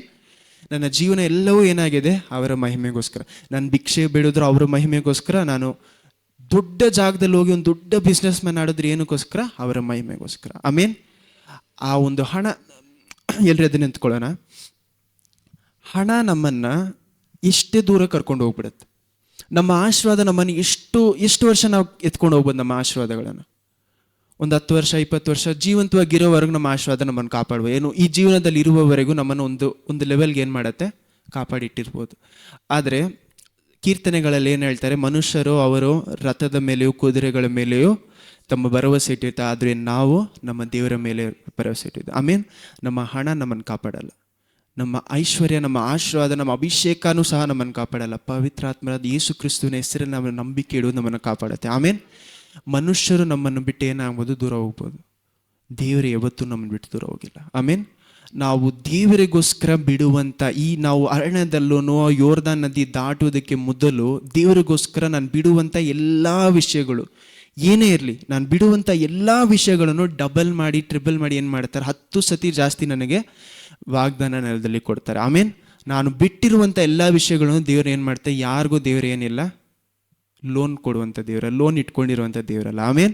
ನಾನು ಬಿಡುವಂಥ ದೇವರಿಗೋಸ್ಕರ ಬಿಡುವಂಥ ಆಶೀರ್ವಾದ, ವಸ್ತು, ಸಂಪತ್ತು, ಜನರು ಎಲ್ಲವನ್ನೂ ಸಹ ವಾಗ್ದಾನ ನೆಲದಲ್ಲಿ 2-10ರಷ್ಟು ನಾನು ಹೆಚ್ಚು ಪಡ್ಕೊಬೋದು. ಆಮೇನ್.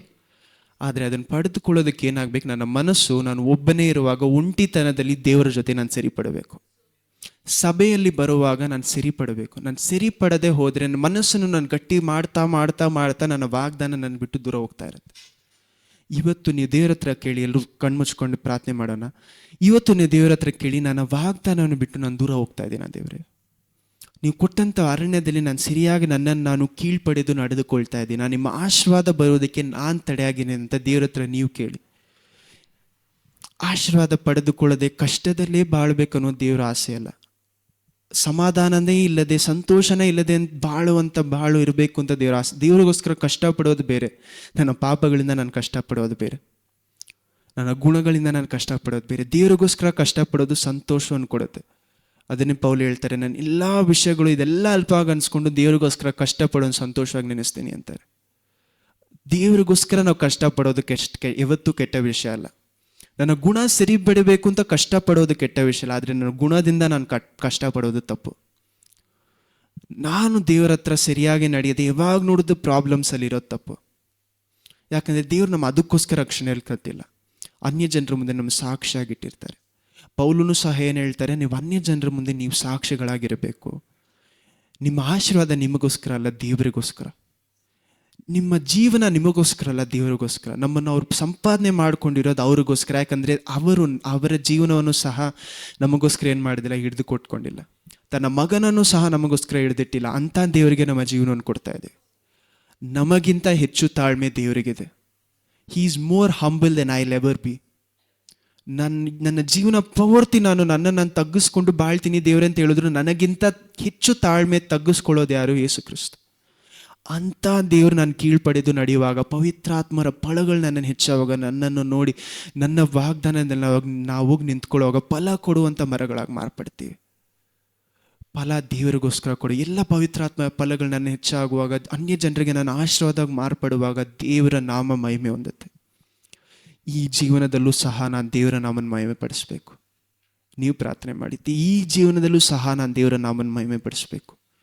ನನ್ನ ಕಷ್ಟಗಳೆಲ್ಲ ವ್ಯರ್ಥವಾಗಿ ಹೋಗಲ್ಲ. ನನ್ನ ಕಣ್ಣೀರೆಲ್ಲ ದೇವರ ಪಾದದಲ್ಲಿ ನಾನು ಪಡುವಂಥ ಒಂದೊಂದು ಕಣ್ಣೀರು ವ್ಯರ್ಥವಾಗಿ ಹೋಗಲ್ಲ. ನಾವು ಕಣ್ಣೀರಿಡುವಾಗ ದೇವರು ಅದನ್ನು ನೋಡ್ತಾರೆ. ನಿಜವಾಗ್ಲೂ ನನ್ನಲ್ಲಿ ಆಸೆ ಇದೆಯಾ? ದೇವರನ್ನು ಮಹಿಮೆ ಪಡಿಸ್ಬೇಕು ಅನ್ನೋಂಥ ಆಸೆ ಇದೆಯಾ? ವಿಶ್ವಾಸದಲ್ಲಿ ನಾನು ಇಷ್ಟೇ ಕಷ್ಟಪಟ್ಟರು ನಾನು ವಾಗ್ದಾನವನ್ನು ಬಿಟ್ಟು ದೂರ ಹೋಗ್ತಾ ವಾಕ್ಯಗಳನ್ನು ಬಿಟ್ಟು ದೂರ ಹೋಗ್ತಾ ಇದ್ದೀನಿ. ಯೋಚನೆ ಮಾಡಿ ನೋಡಿ.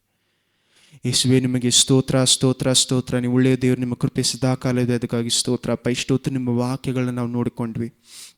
ಈ ವಾಕ್ಯ ಯಾರಿಗೆಲ್ಲ ಹೋಗಿ ಸೇರ್ತು ನನಗೆ ಗೊತ್ತಿಲ್ಲ ಅಪ್ಪ, ಆದರೆ ಯಾರ ಮನಸ್ಸಿನಲ್ಲೆಲ್ಲ ಈ ವಾಕ್ಯ ಹೋಗಿ ಸೇರ್ತೋ ದೇವರೇ, ಆ ಮನಸ್ಸುಗಳನ್ನು ತಯಾರು ಮಾಡಿ ಈ ವಾಕ್ಯಗಳನ್ನು ಮನೇಲಿ ಹೋಗಿ ಅವರು ತಿರುಗಿ ಧ್ಯಾನ ಮಾಡುವ ದೇವರೇ, ಅವ್ರ ಮನಸ್ಸಿನಲ್ಲಿ ತಿಳಿಸಿಕೊಡಿ ಅವ್ರು ಯಾವ ಕಾಲದಲ್ಲಿದ್ದಾರೆ ಅಂತ. ಇದಾದ ಮೇಲೆ ಯಾವ ದಾರಿಯಲ್ಲಿ ನಡಿಬೇಕು ಅಂತ ಅವ್ರಿಗೆ ದಾರಿಗಳನ್ನು ತೋರಿಸ್ಕೊಡಿ. ಯಾಕಂದರೆ ನಮ್ಮನ್ನು ಸ್ವಲ್ಪ ಸ್ತೋತ್ರ ನೆಕ್ಸ್ಟ್ ಸ್ಟೆಪ್ ಏನು ಇಡಬೇಕು ಅಂತ ನೀವು ತೋರಿಸ್ತೀರಾ ದೇವರೇ. ನೆಕ್ಸ್ಟ್ ಹೆಜ್ಜೆ ನಾನು ಎಲ್ಲಿಟ್ಟರೆ ನಾನು ಇನ್ನೂ ದೇವರು ನಮ್ಮನ್ನು ಮಹಿಮೆ ಪಡಿಸ್ಬೇಕು ನೀವು ತೋರಿಸ್ತೀರಪ್ಪ. ನಾವು ಇರುವುದಕ್ಕಿಂತ, ನಾವು ಯೋಚನೆ ಮಾಡೋದಕ್ಕಿಂತ ಹೆಚ್ಚಾಗಿ ಮಾಡುವಂಥ ದೇವರು ನಮ್ಮ ವಿಶ್ವಾಸವನ್ನು ಮೊದಲು ಹೆಚ್ಚು ಮಾಡಿಸಿ, ನಮ್ಮ ಗುಣ ಸರಿಪಡಿಸಿ. ನನ್ನ ತಾಳ್ಮೆಯಿಂದ ಬೇರೆಯವ್ರಿಗಿಂತ ನಾನು ಹಂಬಲಾಗಿಲ್ಲ, ನನ್ನ ತಾಳ್ಮೆಯಾಗಿಲ್ಲ ಅಂದರೆ ನನ್ನ ಅಭಿಷೇಕವಾಗಲಿ, ನಮ್ಮ ಅಭಿಷೇಕ, ನಮ್ಮ ಆಶೀರ್ವಾದ ಎಲ್ಲವೂ ವ್ಯರ್ಥ ದೇವರೇ. ನಿಮ್ಮ ರಾಜ್ಯದಲ್ಲಿ ನಾನು ಸೇರಿಸದೆ ಹೋದರೆ ನಾನು ಇರುವಂಥ ಎಲ್ಲವೂ ವ್ಯರ್ಥ. ನಿಮ್ಮ ರಾಜ್ಯವು ನಾನು ಸೇರದೆ ಹೋದರೆ ನಾನು ಇರುವಂಥ ಎಲ್ಲವೂ ವ್ಯರ್ಥ. ಎಲ್ಲವೂ ಸಹ ನಿಮಗೋಸ್ಕರ ಮಾಡಬೇಕಪ್ಪ. ಆ ರೀತಿ ಮನಸ್ಸು ನಮ್ಮಲ್ಲಿ ಕೊಡಿ. ನಮ್ಮ ತಪ್ಪುಗಳು ನಮ್ಮ ಕ್ಷಮಿಸಿ, ನಿಮ್ಮ ರಕ್ತದಿಂದ ನಮ್ಮನ್ನು ಕ್ಷಮಿಸಿ ಅಪ್ಪ. ನಮ್ಮನ್ನು ಪರಿಶುದ್ಧಗೊಳಿಸಿ ದೇವರೇ. ನೀವು ನಮ್ಮನ್ನು ಯೋಶುವನ ಯಾವ ರೀತಿ ಜಕರ್ಯದಲ್ಲಿ 3ನೇ ಅಧ್ಯಾಯದಲ್ಲಿ ಯಾವ ರೀತಿ ಪರಿಶುದ್ಧಗೊಳಿಸ್ತೀರ, ಆ ರೀತಿ ನಮ್ಮನ್ನು ಪರಿಶುದ್ಧಗೊಳಿಸಿ. ನೀವು ಪರಿಶುದ್ಧಗೊಳಿಸುವಾಗ ಸರಿಯಾದ ದಾರಿಯಲ್ಲಿ ನಾವು ನಡಿತೀವಪ್ಪ. ನಾವು ಸರಿಯಾದ ದಾರಿಯಲ್ಲಿ ನಡೆಯುವಾಗ ನಿಮ್ಮನ್ನು ನಾವನ್ನು ಮಹಿಮೆ ಪಡಿಸ್ತೀವಿ. ಅನ್ಯ ಜನರ ಮುಂದೆ ನಾವು ಸಾಕ್ಷಿಗಳಿಗಿದ್ದೇವೆ. ಹೌದಪ್ಪ, ಅನ್ಯ ಜನರ ಮುಂದೆ ತಲೆ ತಗ್ಗಿಸುವಂಥ ಜನರಾಗಲ್ಲಪ್ಪ. ನಿಮ್ಮ ನಾಮವನ್ನು ಹೇಳೋದಕ್ಕೋಸ್ಕರ ನಮ್ಮನ್ನು ನಾವು ತಗ್ಗಿಸ್ಕೊಳ್ಬೋದು. ಆದ್ರೆಪ್ಪ, ನಿಮ್ಮ ದೇವರು ಎಂಥ ದೇವರು ಅಂತ ಹೇಳುವುದಂತ ರೀತಿಯಲ್ಲಿ ನಾವು ತಗ್ಗಿಸ್ಕೊಳ್ಬಾರ್ದಪ್ಪ. ಆದರೆ ಮೊದಲು ನಮ್ಮ ಗುಣವನ್ನು ಮಾರ್ಪಡಿಸಿ ಅರಣ್ಯದಲ್ಲಿ ನಿಮ್ಮ ವಾಕ್ಯದಲ್ಲಿ ನೆಲೆವಾಗಿಡಿಯಪ್ಪ. ಪ್ರತಿಯೊಬ್ಬರು ಇಲ್ಲುವಂಥ ಪ್ರತಿಯೊಬ್ಬರ ಮೇಲೆ ನಮ್ಮ ಅಭಿಷೇಕ ಇಲ್ಲ. ಮನೆಗೆ ಹೋಗುವಾಗ ಅವ್ರಲ್ಲಿ ವಾಕ್ಯದಲ್ಲಿ ಬೆಳೆಸಿದ್ದೇವೆ. ವಾಕ್ಯವನ್ನು ಬಿಟ್ಟು ಬೇರೆ ಯಾವುದು ಮುಖ್ಯ ಅಲ್ಲಪ್ಪ. ನೀವು ಮುಖ್ಯ, ನಿಮ್ಮ ವಾಕ್ಯ ಮುಖ್ಯ. ಯಾಕಂದರೆ ಅದನ್ನು ಮೀರಿ ನೀವೇನು ಮಾಡೋದಿಲ್ಲ.